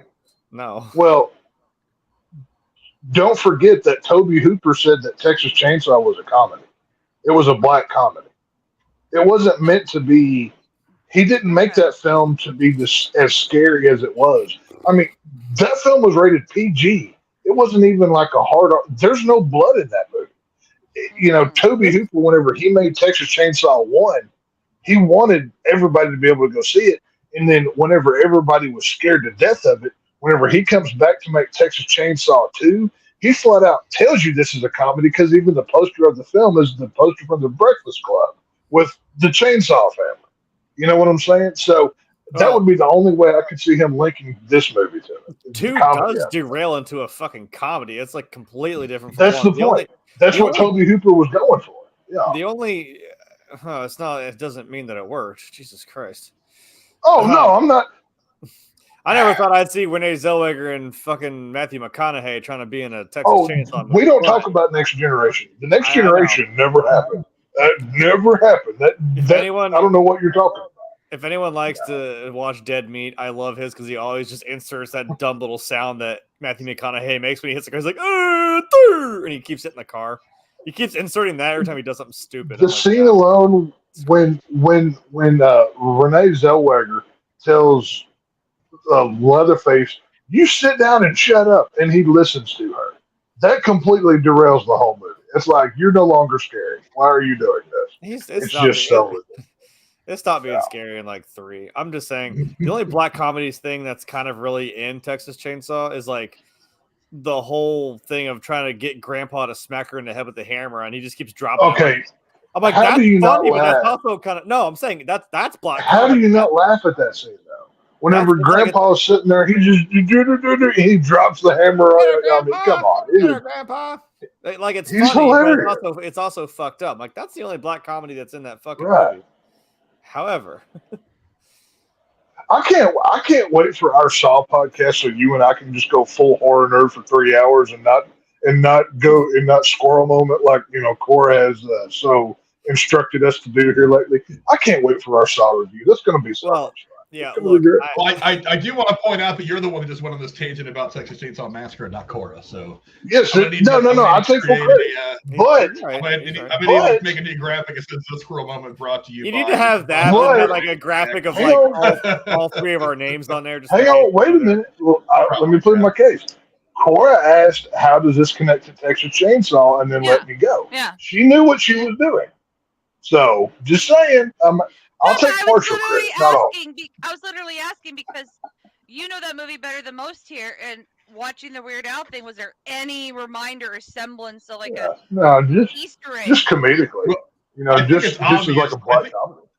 I think it's obvious that Weird Al was just picking 3 movies that are diametrically opposite of one another just for shits and giggles. I don't think he actually meant that there was a comparison.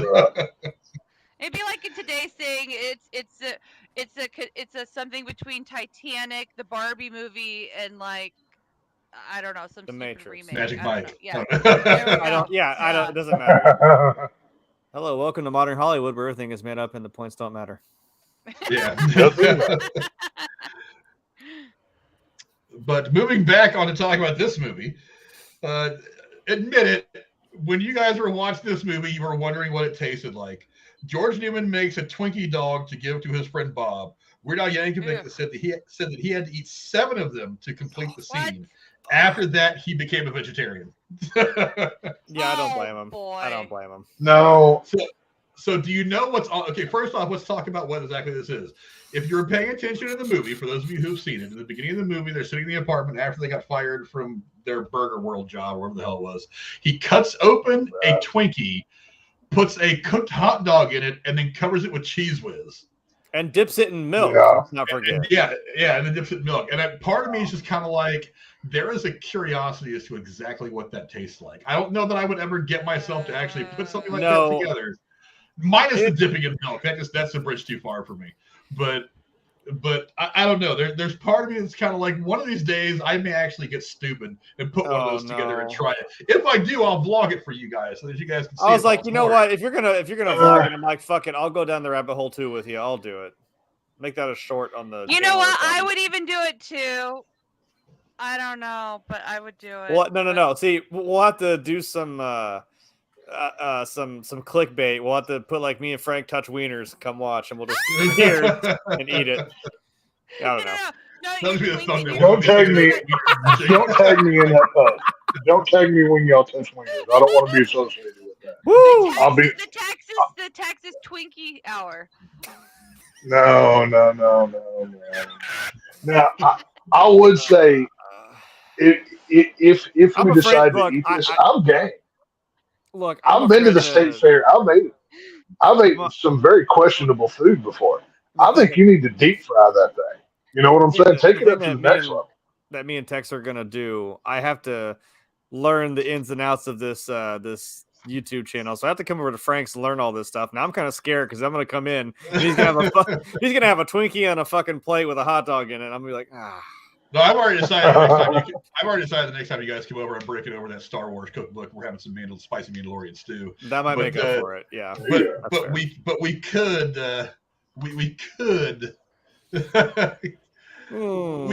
we could try it as a one-off video. I think that'd be interesting.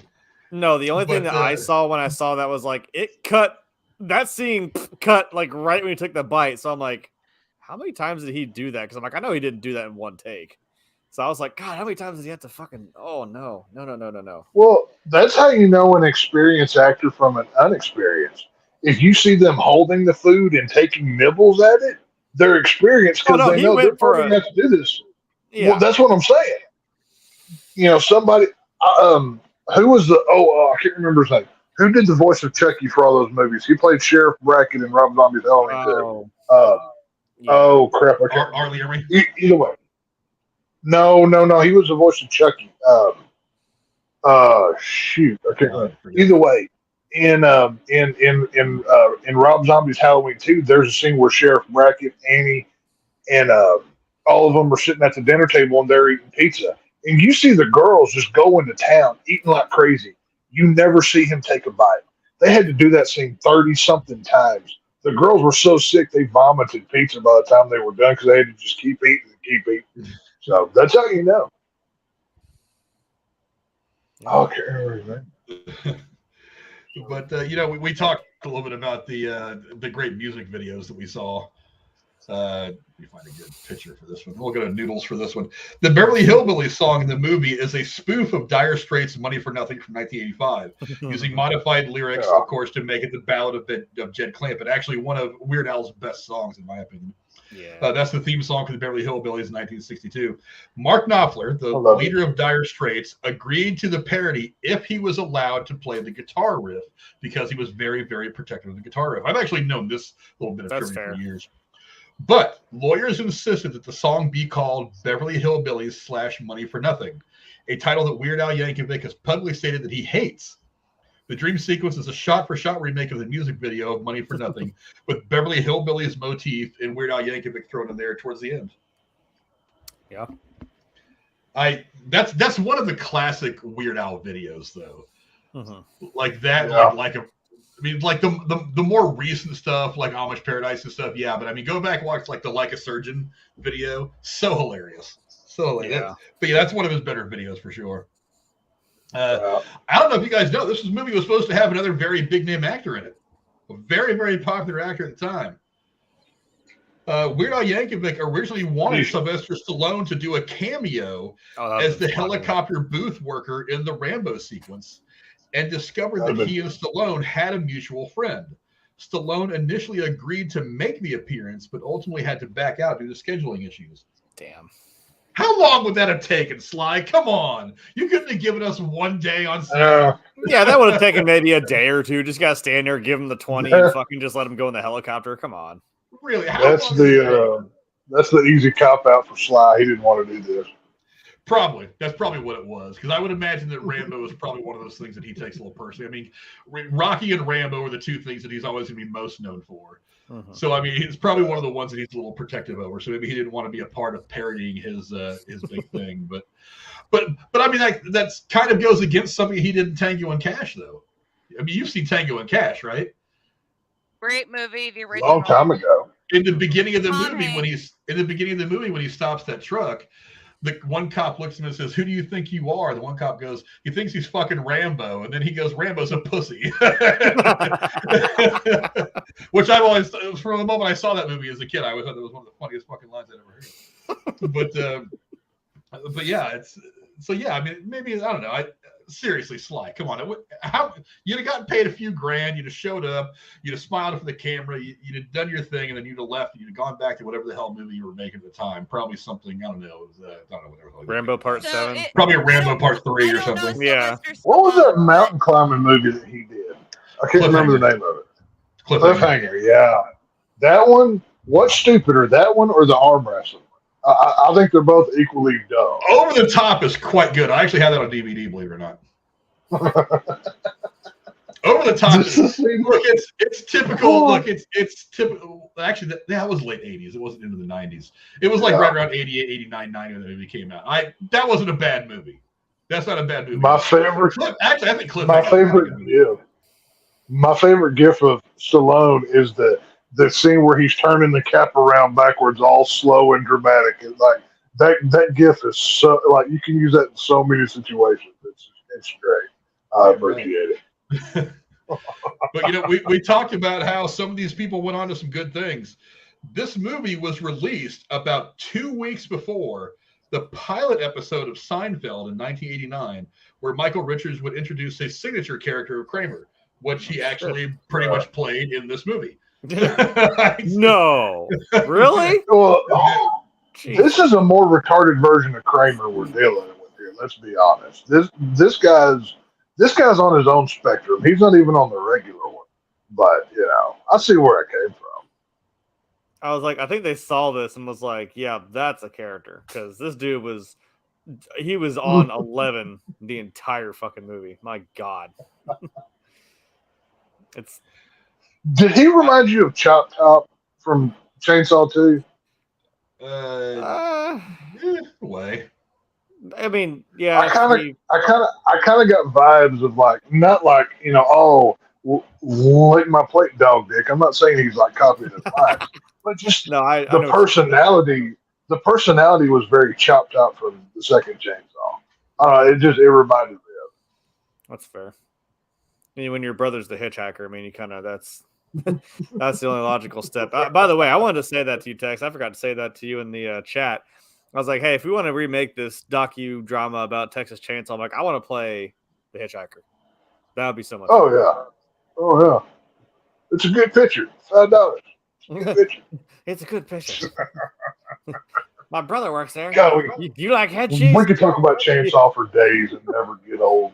I love it. Makes it real good. Oh, man. That voice is a little scary and leaves me wanting to go hug a stuffed animal.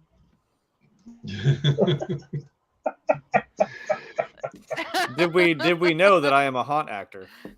Yeah. There you go. Not in a good way, like scared, like I need emotional support. That was creepy. That's Shh. Cora needs a coloring book and a beanbag chair stat. Yes, yes. Just make it feel all disgusting. You're a father of teenage daughters. You know what distressed women need. Yes. Yeah, did you guys realize one of the things that worked against this film was that Orion Pictures actually went bankrupt right before this film was released, leaving the film with no publicity budget. The film ultimately underperformed at the box office. Here's what I'm going to say about that. The film made, from what I saw, $6.1 million against a $5 million budget.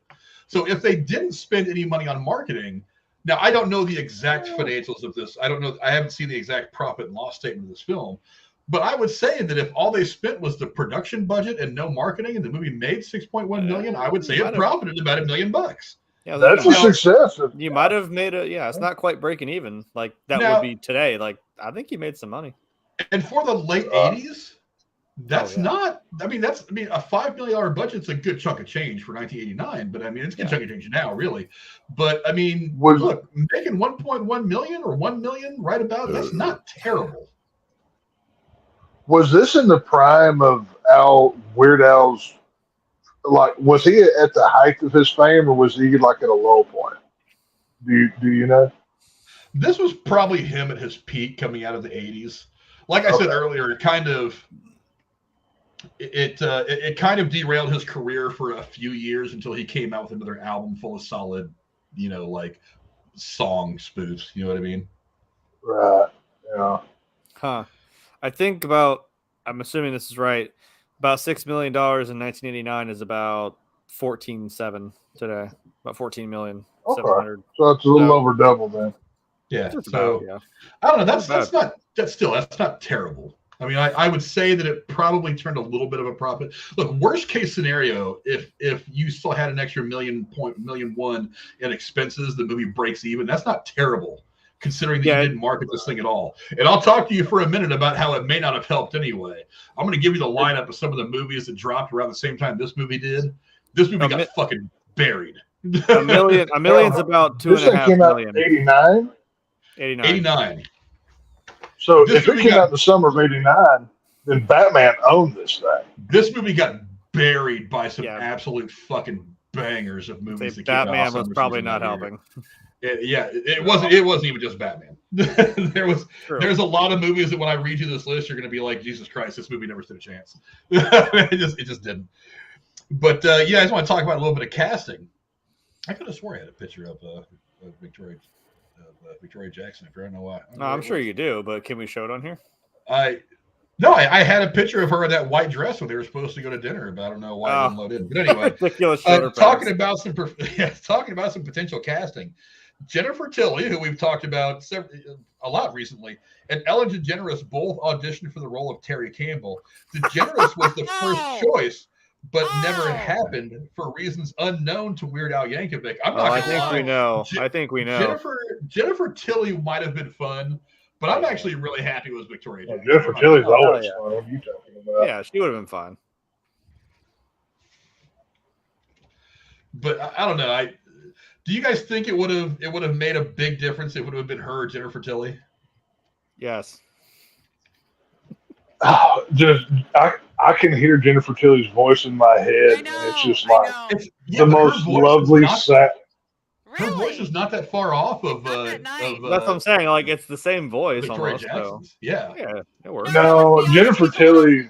He's sexier than Victoria. 100%. Yeah, Jennifer Tilly's got that sexy tone in her voice. That's like it's like that. She's whispering to you from the bedroom, and you're just like floating there, like you're an old cartoon or something. It's but like this you might got be that. a case of Betty and Veronica. Like, do you want the blonde or do you want the brunette? So. Not real blonde, are you? Kind of more of like a strawberry blonde. I got you guys. Don't worry.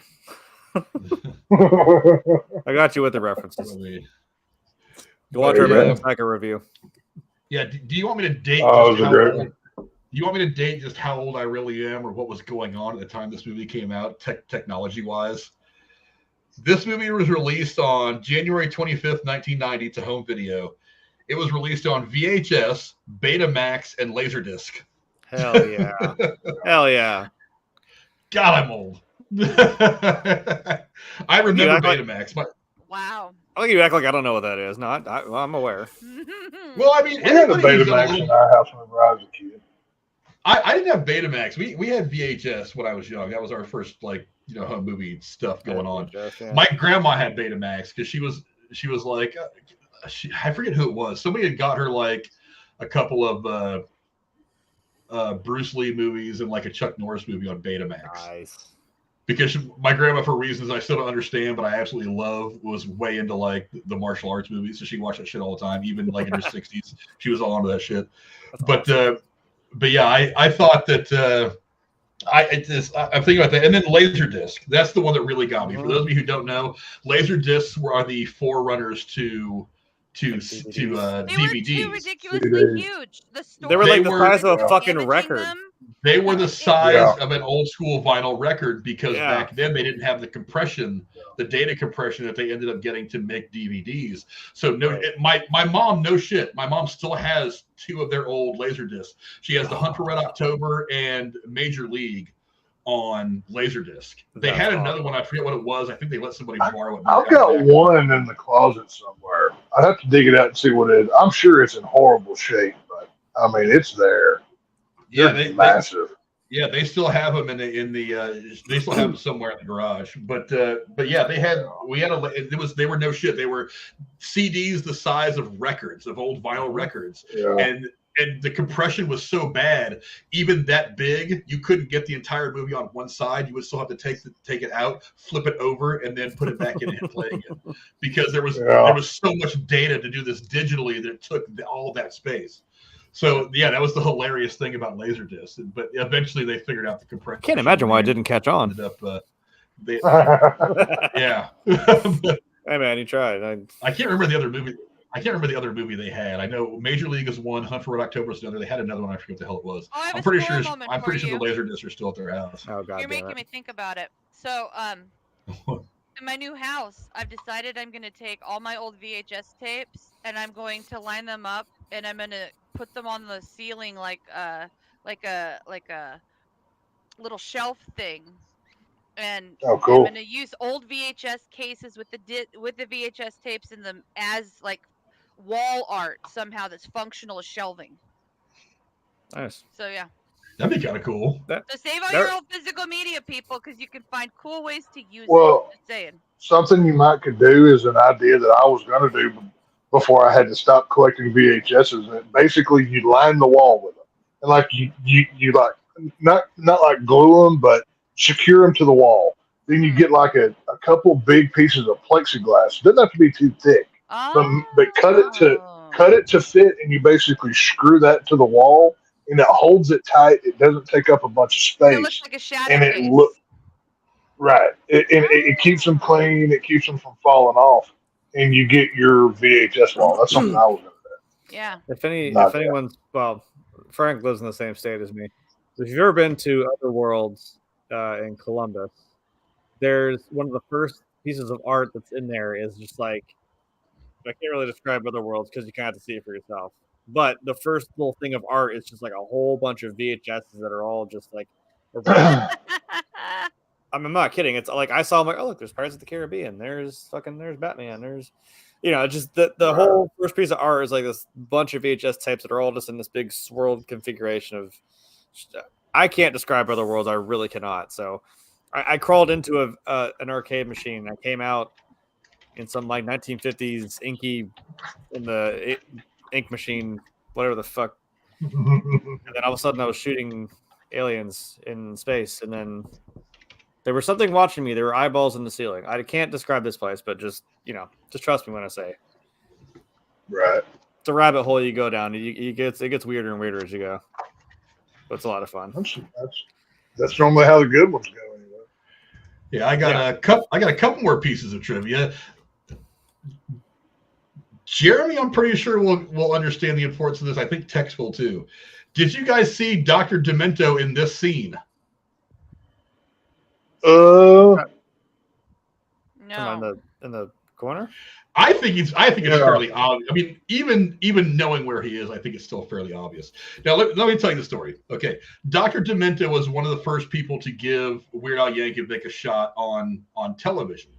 He was a big Dr. Demento fan growing up. He reached out to him. Dr. Demento ended up putting him on television. That's kind of where the seed was planted for Weird Al Yankovic's career. He was a big Dr. Demento fan. Did you know that Barry Hansen, a.k.a. Dr. Demento, eating whipped cream during the Channel 62 promo, the Dr. Demento Show, a syndicated radio show that started in 1974 and moved online in 2010, focuses exclusively on novelty and comedy records.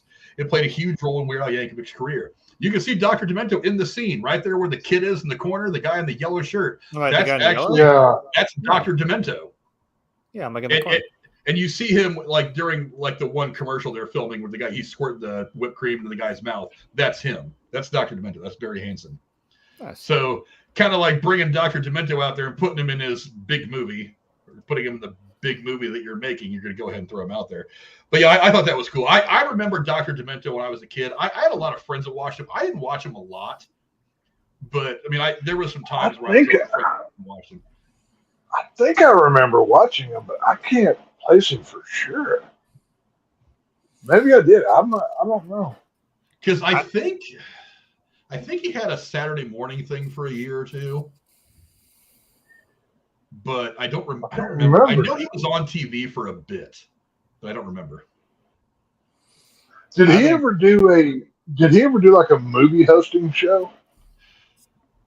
I think he may have done some YouTube stuff for a bit in the early years of YouTube. I don't know. You know what? Now Okay, no, then I'm thinking of somebody else. The guy that I'm thinking of, he was like a Sven Gooley or like a Joe Bob. He was like a regional movie host, but he reminded me of Demento. I don't think it was him though. I think I'm thinking of somebody else. I think the funniest part of that scene is that kid's name is Joel Miller. I'm like, hey, wait a minute. Yes. That's the name of the main. That's the main character from The Last of Us. Yeah. Just a really. I think it's hilarious to watch that kid get blasted in the face with a freaking fire hose and just go flying across the dead gum room. You know, he had the radio show. He made occasional television appearances on shows like The Gong Show, Bobby's World, The Simpsons, and on the Barnes and Barnes music video for Fish Heads. Maybe I think The Simpsons is where I probably would have seen him from that. Because I'm thinking of somebody else who hosted a regional deal. I remember him being on The Simpsons. I remember those episodes were pretty well marketed. I love Beginning of 2006, the Dr. Demento show began offering pay-per-show audio streaming on the show's official website. Let's see. Early 2010, spun off several of his music shows to Compass Media. Blah blah blah. Yeah, so maybe not so much. From 03 to 05, he was on the Best of Dr. Demento on XM satellite radio. So maybe I'm not remembering this right. I could have swore I'd seen him on TV a little bit when I was a kid. Not a whole lot, but just a little bit. Well, that's what I'm saying. He reminds me of somebody that I would see presenting. Maybe it wasn't movies. Maybe oh, dang it, I can't remember. There was a guy that would show movies on Saturday mornings is who I'm thinking of, and I can't remember the guy's name right now. I feel like an idiot. I don't know. It's somebody similar. Yeah, it says here he brought Weird Al Yankovic to national attention in '76. He spoke at Yankovic School, where Yankovic gave a self-recorded tape of comedy songs and parodies to him. The first song, called Belvedere Cruisin', about a family station wagon, was featured on his show. A positive listener response encouraged Yankovic to record more parodies. Hansen then funded Yankovic's first EP, Another One Rides the Bus, which eventually led to a record deal and pop chart success in the 80s and beyond. Hansen has appeared in a number of Weird Al's music videos, as well as Weird Al's movies UHF. So I don't know. Maybe he's just been on TV a lot. I just remember seeing him on TV a lot. I don't know. And of course, Rand Wilson played Dr. Demento in Weird, the Al Yankovic Story, which is kind of a good thing too. But I remembered seeing him on TV a lot more often when I was a kid. I don't know why. I was misremembering that. But anyway, yeah, Dr. Demento was pretty cool. But do you guys want a list of some of the movies this had to open up against? Yes. Okay, you want to know why this movie had trouble? Okay. And this with no marketing. Okay. Indiana Jones and the Last Crusade, quite possibly the best Indiana Jones movie ever. Ghostbusters 2, huge. Honey, I Shrunk the Kids, huge. Lethal Weapon 2, huge.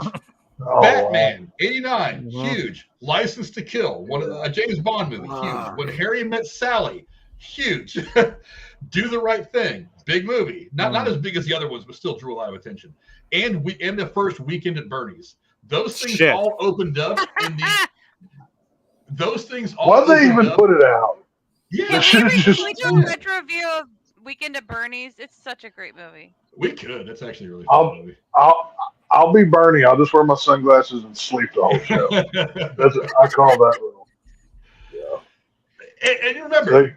So if you think about it, this movie has all the makings to be one of the 80s classics, in my opinion, and a lot of people's opinion it already is. If you want to talk about why it didn't make money, when you don't market a movie, you work against the movie very, very badly. Whether it's a great movie or a shitty movie, you're not helping it out very much. Sometimes movies can overcome that. They didn't market the first Blair Witch that much.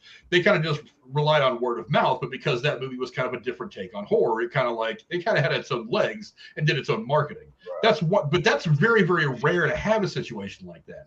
Now, when you're in the 80s, the company that gave you the money for the movie just filed bankruptcy, so they're not giving you any money for advertisement, and you're opening against some of those movies, you stand no chance. I feel like if you'd have delayed that just till later in the summer and gotten away from some of these movies, let them have their ride, let them have their run, because Indiana Jones and the Last Crusade, that was going to top. I don't know. For 6 weeks at a time. Ghostbusters was going to make a ton of money. Honey, I Shrunk the Kids ended up becoming a big thing. Lethal Weapon 2, a recognizable franchise. Batman. Even if that movie would have sucked, it would have made a ton of money. License to Kill. Yeah, but 89 Batman was in theater for months, though. It's not like short like it is now. That thing was in theater for months, like 6 months or something like that. Yeah. You know what I mean? So to top it off, you're putting. I mean, it's like putting Casey in the ring in Royal Rumble against all 19 competitors at the same time. How big of a chance do you think Casey's going to stand? It's like everyone loves an underdog story. Casey could be a great wrestler. He could have a lot of talent, have a lot of great things going for him. But when you got Ric Flair, Hulk Hogan, the Ultimate Warrior, The Rock, The Undertaker, and all ready to whoop his ass, what stance do you think he really has? Casey would just start asking for autographs and taking pictures with him. Is all he did. He wouldn't try to win. Can I get your picture? Can I get your autograph? That's his whole objective. Also, wasn't Back to the Future Part 3, was that 1990 or was that 89? I think that was. Is that 90? Oh, I don't know. I'll look it up. That was 90. That I think it was 90. No, I think that's 90. Shit. I feel like that might have been 1990. Yeah. Yeah. But technically, they probably filmed it in 1989. No. So, you know. Well, but then they filmed 2 and 3 right back to back. So maybe Part 2. Yeah, they did. He's right. Maybe Part 2 came out then. Hold on, that's what I'm probably thinking of. Hold on. Part 3 was released on May 25th, 1990. Let me check the other one. Yeah. Oh no, Part 2 is 89. That's what I thought. Yeah, I was like, one of them has to be. Yeah. So Part 2 is 89. That was almost my birthday. Not 89, but you know what I mean. But Yeah. Real quick before I get to this last one, a quick shout out to Really Mysterious, who threw us a $3 donation. I'm sorry it took so long to get to it. Hey. We went on Streamlabs, and I haven't logged into Streamlabs in forever, so I had to remember what the hell my password was to even log in there. But shout out to Really Mysterious. He's throwing all of us some love. He says, cheers to Frank, Tex, Jeremy, and the fabulous Cora. Really, always good to have you around. We love you dearly. You're one of the old school guys from the beginning of this whole journey. So, A1 from day one. We very much appreciate it. It's fine, Really Mysterious. I like the Seinfeld shrinkage episode. That is a funny one. I like that. But I got one more. I was in the and I pulled this out specifically for Jeremy because I know he loves him so much. Would you believe there's actually a body count for this movie? What? You know, so Jeremy, I asked you. No. I asked you in the chat. I asked you in the chat. I'll let you guys all take a guess. This makes sense. When I tell you what the body count is, it makes perfect sense.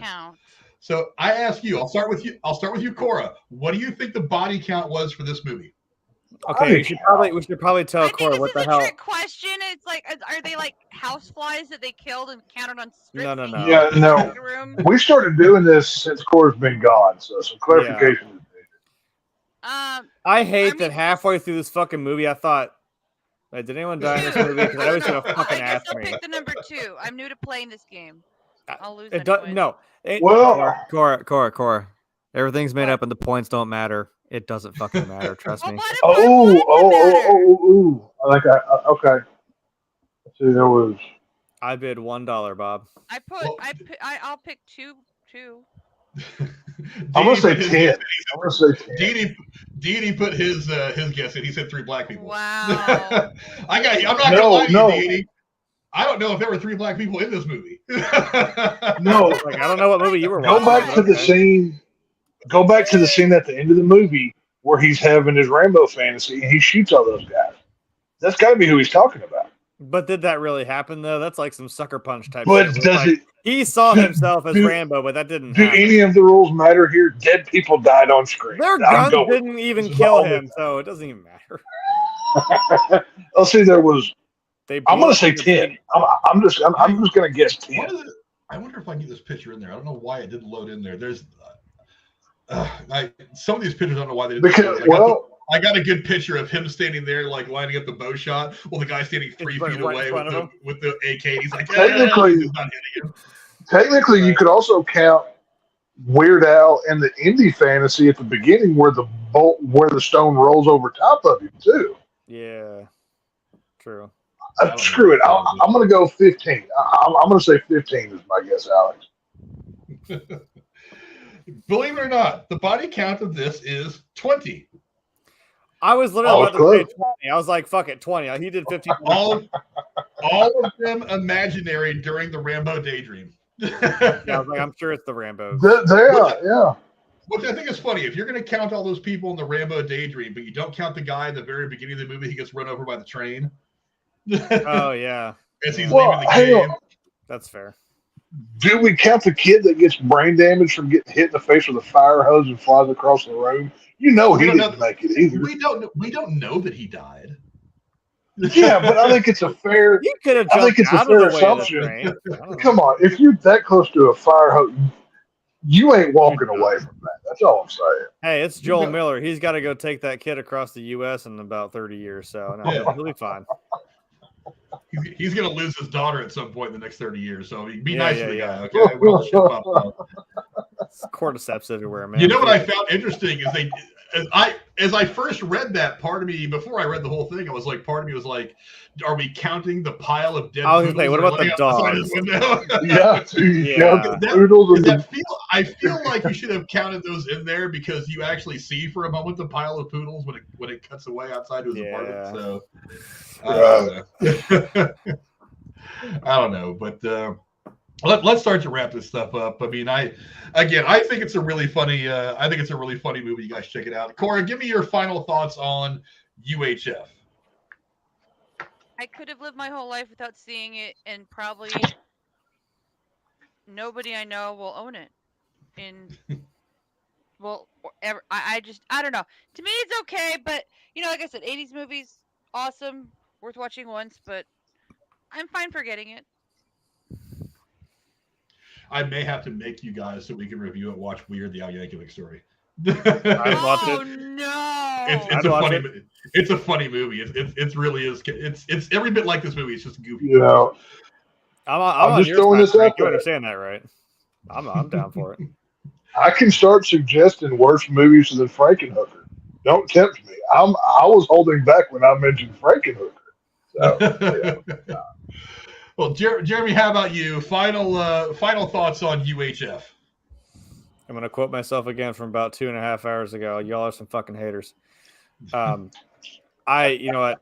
I actually did enjoy this movie because, like I said, I kind of get it. I get having that overactive imagination. So having something like that to put it to good use, like to just, dick around and do whatever you want on a, news station, or hey, maybe it could even be a YouTube channel. I mean, that's why we're here now. Because where is he? This man right over here in the corner came up to me and said, "Hey, what if we had a YouTube channel? We just did whatever the fuck we want." And I'm like, we can do that, So lo and behold. So I kind of get it. It kind of was I kind of understand the point of it. Now, as for the plot, I mean, hopefully that doesn't happen to us. We're not going to get shut down by some big YouTuber when he's $75,000, but hey. No, yeah, I enjoyed the movie. It's Weird Al being Weird Al, so if that's what you expect, that's what you're going to get. Yeah, Tex, how about you? His name is not Charming Al, so Yeah, I don't know why you don't understand. It's in the namesake, man. Tex, how about you? I know it didn't have a lot of boobs and murder. I mean, with the exception of the puppies flying around and the whole Rambo sequence, but I did. But it doesn't have a lot of boobs and murder. Hey, you don't understand. Hey, for what it's worth, I enjoyed watching those puppies die. That didn't give me pleasure for a minute. I'm not gonna lie. That surprises us not at all. Clip it, please. Clip it. But if you do clip it, make sure you tag it and send it to me at Gig'em1836 so I can use it for myself too. Please and thank you. Clip it, and then we're gonna get canceled for animal abuse. It's a movie. It's if like as I was watching this, I'm like this much less of a friend with Frank's because of watching this movie. That's kind of how I felt at initial watch. But it's okay. I sat through Frankenhooker. Okay. Yeah. And the debt has been repaid, so we're even Stevens now. So we're gonna, whatever. That's fine. Don't bring Shia LaBeouf into this. It's a movie. If you're a Weird Al fan, you'll love it. If not, God bless you. You're gonna have a time. But I'm not gonna watch it again. I'll say that. So, what you gonna do? Amen. I should have had this from a microphone. Just sat there like this is a real test. This is a real test. Would you watch this or would you watch The Bachelor if you had to choose? Oh. This is now. Is it The Bachelor? Is it The Bachelor with a bunch of hot women in it? Yeah. That's what the Okay, I'll go with The Bachelor. I'll go with The Bachelor. But look, there's a bunch of hot women, but none of them get naked, and there's no murder. There's actually a plot in this movie. They're talking about their Stuff hair. happens. They're crying. They're getting drunk. But there's an off chance that there might be a good hot tub scene, so I can hope. He's right about that. That is true. That is true. Just saying, you know what I mean. Let me even ask you, Tech. Do you have Noodles as your cameraman? Because you always have your camera way the fuck down here. Like, what is that? No, I think Noodles is his cameraman. No, you're welcome. I'm sitting in my chair, and the table that I put my phone on is like lower, so it's a very odd. It's not the best setup, but I do with what I got. So you're an ugly ass Fran Drescher. I was like, what the hell are you doing? Well, this is why I need you guys to help pimp the channel and get us more subscribers so we can make more money and I can buy Tex at least like a MacBook or something. That way, every time his phone rings, he doesn't have to leave the stream because it seems like we lose him. Right. He's been pretty good the last couple of streams. Yeah. Usually we lose him once a stream. I'm trying, but unfortunately, I have people that always want my attention, and then I have to go yell at them to leave me alone. I'm busy, and then I come back. Or they spill chili on the floor like they're in a fucking episode of The Office. Yeah. Or you spill good chili on the floor, and I have to give you a dog cussing because you're stupid. But it is what it is. Yeah, as for me, like I said, it's one of those movies you just watch to watch. You turn your brain off. You let the stupidity wash over you. You don't have to think about this movie too much. It's just fun. If you like the parody music of Weird Al, you're probably going to like this movie because he's basically just doing to the movies what he's been doing for 30 or 40 years to music. And I wish he would venture into the visual media a little bit more. I mean, he's tried it a little bit in the 90s. It didn't end up being a whole lot, but I would like to see him kind of venture this a little bit. And like I said, because I mean, obviously he made the whole Weird Al Yankovic story, which is kind of a movie just like this. It's a parody of his life. Very meta, very funny. Go check that out as well. I think it's really fun. This is kind of what he does. He makes fun of what already exists. And you could say that it's a cheap text. I think he did that on purpose. I'm pretty sure he had to have done that on purpose. There it goes. You did that on purpose. What in the world? You did it on purpose. Y'all hear me? Either you did that on purpose. I didn't touch it. I didn't touch the hand. Either you did hand on a Bible. I didn't touch any of that. Either That's you crazy. did that on purpose or Cora kicked you out just to be funny. But it may have been. The only thing in it is going to say this. What Tex says goes. Hey, okay. I swear on Dale Earnhardt, my hands are right here, buddy. I didn't even touch that thing. I don't know what you're talking about. But yeah, it's a fun movie. It's a fun movie. Give it a watch. Again, it's free on Tubi. I think it's free with ads on YouTube. Even I know it's on. Yeah. So you can see that it doesn't cost you any money. It costs you an hour and a half or 2 hours of your time. It costs you time. Frank will pay you $1 to watch this movie. I'm joking. What's going to end up happening now is YouTube's going to see a big bump. It's going to go up like 1 million views, and I'm going to get a lot of emails. Be like, hey, Frank, send the money here. I'm joking. But retract her statement. But it's a fun movie. I mean, just give it a chance. It's one of those dumb films that doesn't have a whole lot of purpose. It's a bunch of gags. I mean, we've talked a lot about these movies lately. Like even Frankenhooker. It's like not a whole lot of story. A series of gags that are kind of one by one. They're entertaining and funny, and that's what the movie is. It's not meant to be high art. It's not meant to be Shakespeare. It's just you laugh at it for an hour and a half or 2 hours of your day, and you move on about your life. I mean, this scene right here with him getting electrocuted was even kind of funny. I mean, that's what it is. It's not a very, very important movie at all, but I mean, it was surrounded by a decade that was just loaded with a lot of really funny movies. Everything from Porky's and things like that, Meatballs, Summer Camp, things like that. I mean, it got lost. Yeah, it got lost in a bunch of movies that were all really super funny. I think had some of those movies not come around, this movie might be a lot higher on some people's list. But it gets lost in a decade where the last real decade before people started to get offended by every stupid joke. I mean, you could really just enjoy the farcical nature of it all, which is what this whole thing does. Can I have another squirrel moment real quick? Have another squirrel moment real quick. So what you just said triggered a memory. So when I was going through all my DVDs and Blu-rays, because I have a physical collection, I was deciding which ones are a higher priority to bring to Vegas now rather than when the big truck is moved later in the year.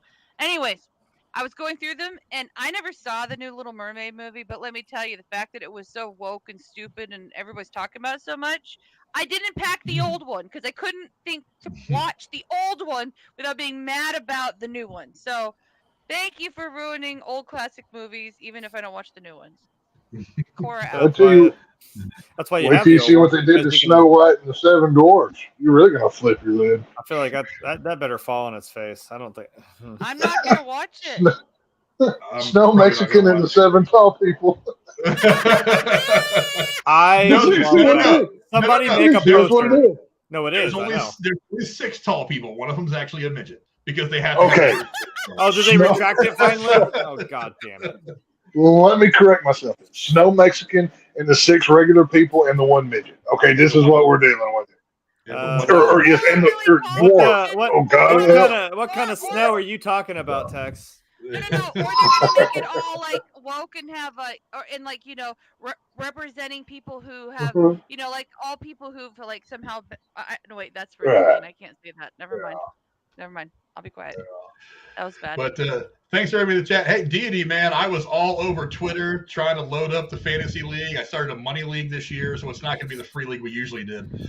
But our draft is 2 weeks from today. So 2 weeks from today, there won't be any reviews. That's going to be the fantasy football draft for my fantasy league. So is there room for another team if I wanted to join? The league is locked. The league is locked. Honestly, part of it is my fault. Part of it is not. I was really trying to get the league together, and then all the crazy stuff that has been kind of my 2023 went down. It took a lot of my attention away from a lot of these ancillary things. But yes, I got the 10 teams. It's just enough to do a redraft league. I'll expand it again next year. I will eventually turn into a dynasty league, which, for those of you out there who know, it's a way more involved fantasy football league. But I want to make sure that I have a league with a lot of people who are going to come back year after year, because I don't want to start a dynasty league and then have somebody say, I don't want to come back, have somebody else take over my team, because then I got to find somebody who takes over a team that they don't really like the players. It's a big pain in the ass. So I'll just do a redraft league for a couple of years, and then we'll put it to a vote at the end of every year who wants to turn into a dynasty league, because dynasty is very involved. I don't want any turnover at all in a dynasty league. I want 12 owners who are going to be around for at least 5 years to play. So if I start a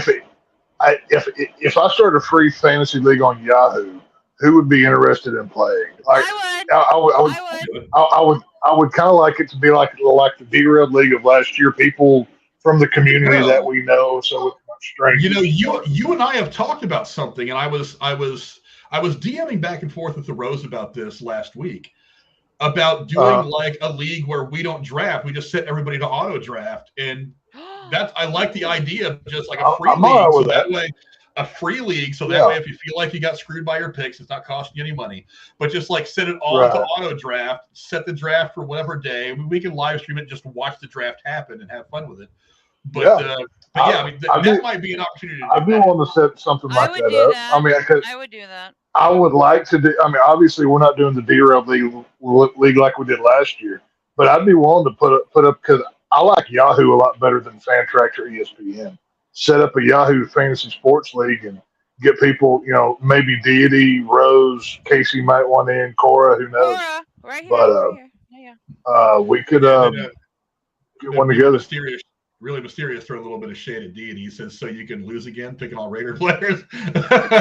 Hey, he's just mad because all he gets is Canadian football, and that sucks. He's just jealous. That's all that is. No, he's actually a fan of the Denver Broncos. See, he watches American football, so he I can't wait. I can't wait for can't wait for him to watch Russell Wilson suck another year. That's going to go great.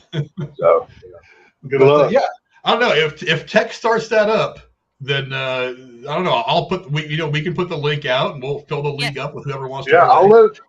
I'll get it set up. Can we name it Tex Loves Bachelor Football League? Cora, do you want to get kicked out before it's even started? He's gonna name his team the Texas Bachelorettes. No, I'm gonna name them. I'm gonna name my team the Frankenhookers just to piss Frank off. That's what I'm gonna do. No. That's what I'm gonna do. So, as long as you they're gonna be the Frankenhookers. Promise to draft Dak with your first pick, and I'll be just fine with that. I'll name my team the Frankenhookers. That fits. That makes sense. Hey, you and J-Man made fun of me for taking a quarterback in the first round last year, and who knocked you out of the playoffs and went to the finals? Oh, it was this guy, right? Yeah, that was me. So I don't want to hear anything. So, yeah. Just saying. It's all right. I won the year before, and I beat Deity in the finals. Yeah.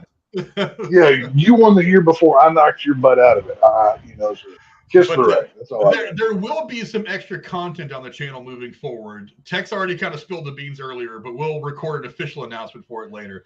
Tex and Jeremy are going to have a thing. They're going to go over all the Saw movies. We'll make an official announcement about that later. I've already got some fun ideas. And then I'm going to have a series where I review The Bachelor every season. Every season of The Bachelor. I think we should get Cora in. Cora, we need you in to watch all 9 of these Saw movies and give the complete virgin. This is what I'm saying. The complete virgin experience to Saw. It's going to be live, just like this show is. There's a lot of traction on YouTube to be gotten right now with the first time watching kind of thing. So yeah, that's what I'm saying. I mean, we're going to do videos and movies. Yeah. Technically, we're going to do it. I didn't see past the 5th movie, so to be fair, I'm watching 6, 7, 8, 9, right. 10, well, there you go. Of the fucking Saw movies for the first time. So, yeah. Like I said, I mean, assuming you're available, it'd be cool if you wanted to, do even part of it. They're all on. You don't have to I don't like Prime. But here's the thing: Jurassic Park gives me nightmares. So. Yeah. So Terrifier movie number 1, right? Might have a bad time. Art the Clown's about to be her best friend. I haven't found a therapist yet, so maybe wait till I find a therapist. Terrifier or Human Centipede. One of those is going to have to be the first movie. We got to go really fucked up. We're not going to go Serbian film. That movie might be. No, I wouldn't go through Serbian film. Now, if Casey wants to watch Serbian film, I would recommend he watch it, but not Cora. Why don't we just send Casey to Serbia and see what happens? He's never coming back. That I'm okay with too. That's what's gonna happen. He would make a Serbian film too. It'd be all about video games. Jesus Christ! But that's a good place to start wrapping things up. I want to thank my amazing co-host for being so cool as always. Lady Cora, where can the folks at home find you on the internet other than here? Maybe. Nowhere. I am evasive and invisible. She's wearing her invisibility cloak all over her. Yeah, I like how me and Tex both went there at the same time. But how about you?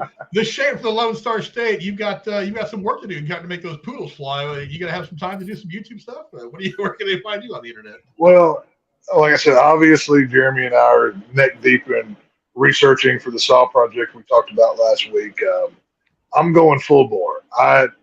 I started this with Drew on his Patreon and never got to finish it, so we're going to redo it. We're going to do it right, and full breakdowns, 3 Mondays, all of 1 through 9. We're doing all the films, deep research, deep commentary. We're doing it all. So I'm giving that my all, and yeah, we'll be here on Tuesdays and Thursdays watching whatever Frank makes us watch.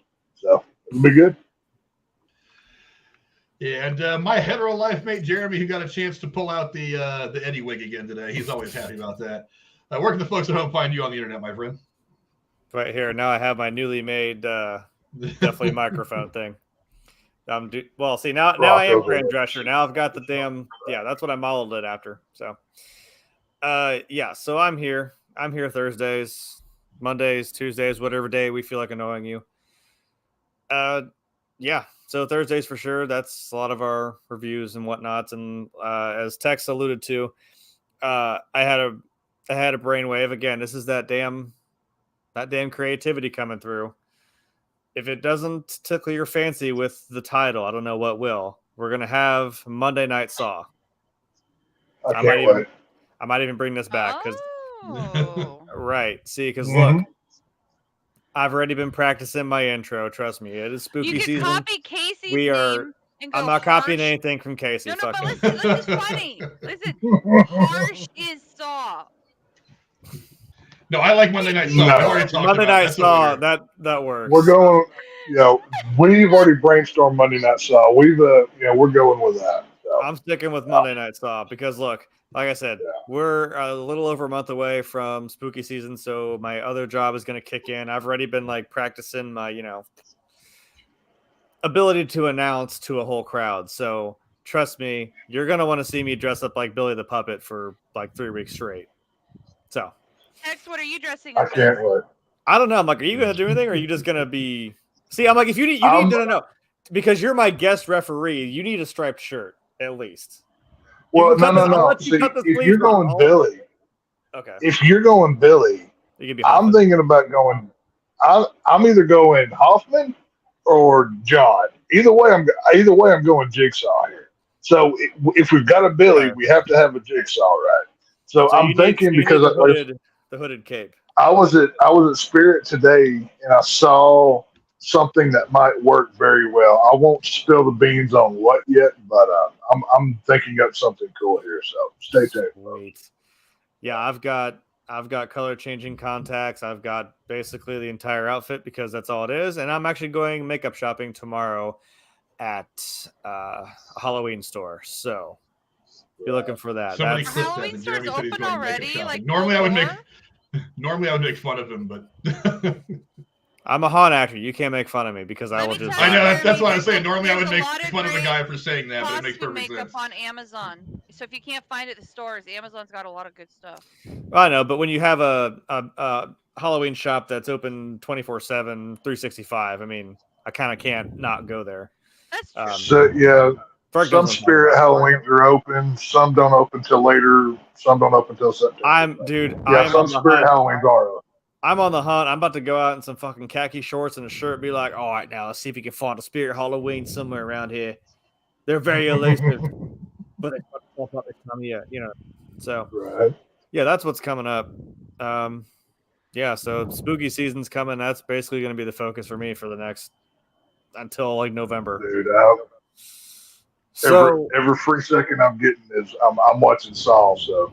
That's what we've been doing. We've been plowing through the movies so that we're ready. That's our next big project. So trust me, you want to check that shit out. Oh yeah. Out. But, as for me, you can drop the mic. You got to drop the mic.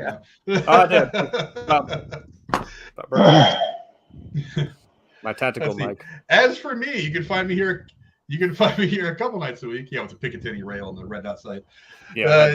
You can find me here a couple nights a week breaking down whatever movie we decide to break down. We might do some more movie news as more movie news starts to break. But right now, the writer's strike and the actor's strike pretty much has Hollywood completely paralyzed. I don't know if you heard about it today, Jay. They took Deadpool 3 completely off the release calendar. So Fuck. Yeah. I mean, that's not saying that's not saying it's never going to come out. Obviously, they were filming it. But they've taken it completely off the release calendar. That's the one Marvel movie I wanted to see was Deadpool. You can't be out here showing me Hugh Jackman in the fucking yellow spandex and be like. Did you see the video of the fight scene? Yes. I don't know. I don't know if I put that in our group chat or not, but yeah, I saw that and I was like, that's pretty cool.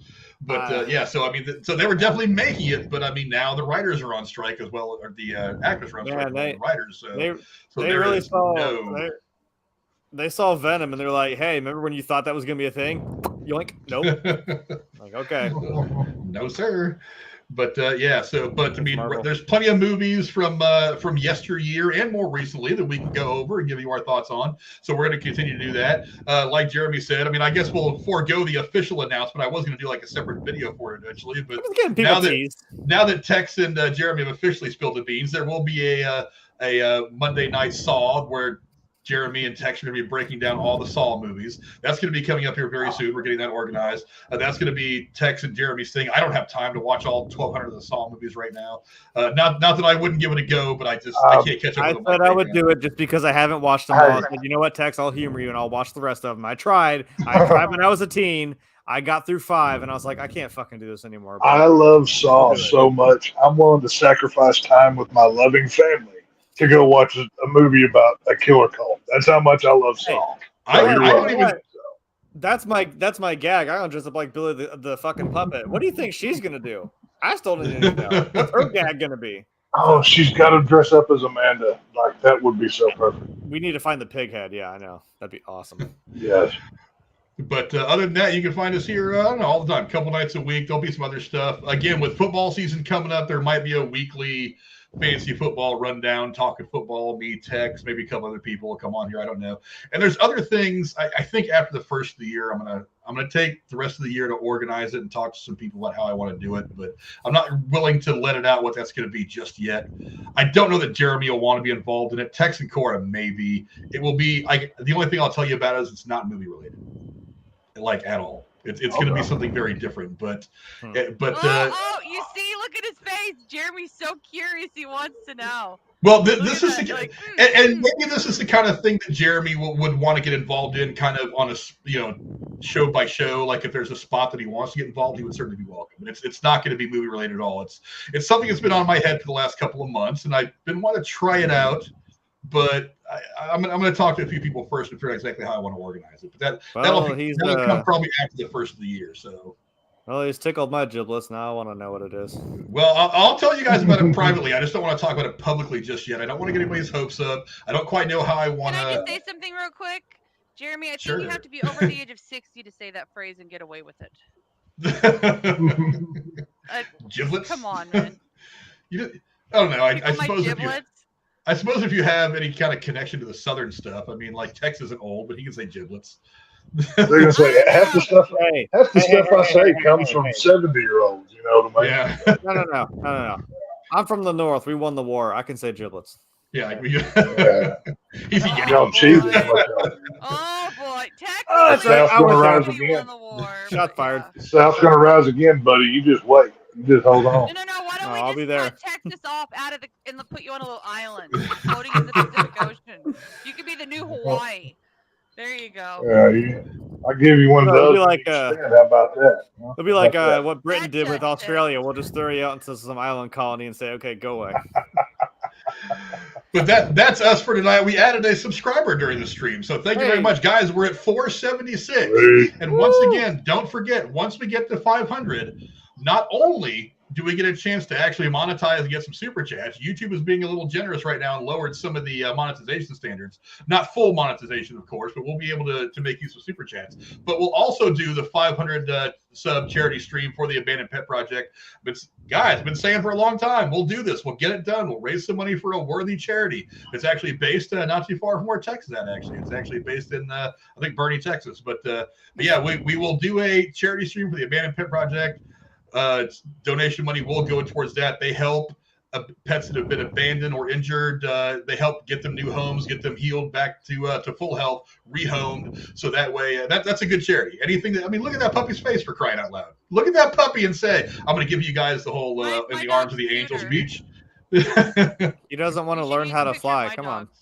Yeah. We're not going to throw. Buttercup should be in that picture. Why is it We're Buttercup in that photo? I don't know. Yeah. Not only does it help get them healed up and rehomed, but it teaches them to fly. So that way, if Tex throws them out the window, they have a great chance of surviving. But thank you all very much for coming and hanging out. We very much appreciate it. Thank you to all my great co-hosts for being so awesome. We'll see you guys next time. Until then, adios. Follow us on channel 62 on UHF. The Frankenhookers are going to beat all of you in fantasy football, especially you, Frank. Just wait. I may have to name my team that. I mean, look, Frank committed now. I mean, that makes perfect sense. No, yeah. I've already called dibs. You can't have it. Dibs have been called. And Jeremy, if he had a team, it would be the Giblets. The Grimlets. Jeremy's Giblets. No. Jeremy's team would be the Eddie Munson. That's who his team, or the Hellfire Club, baby.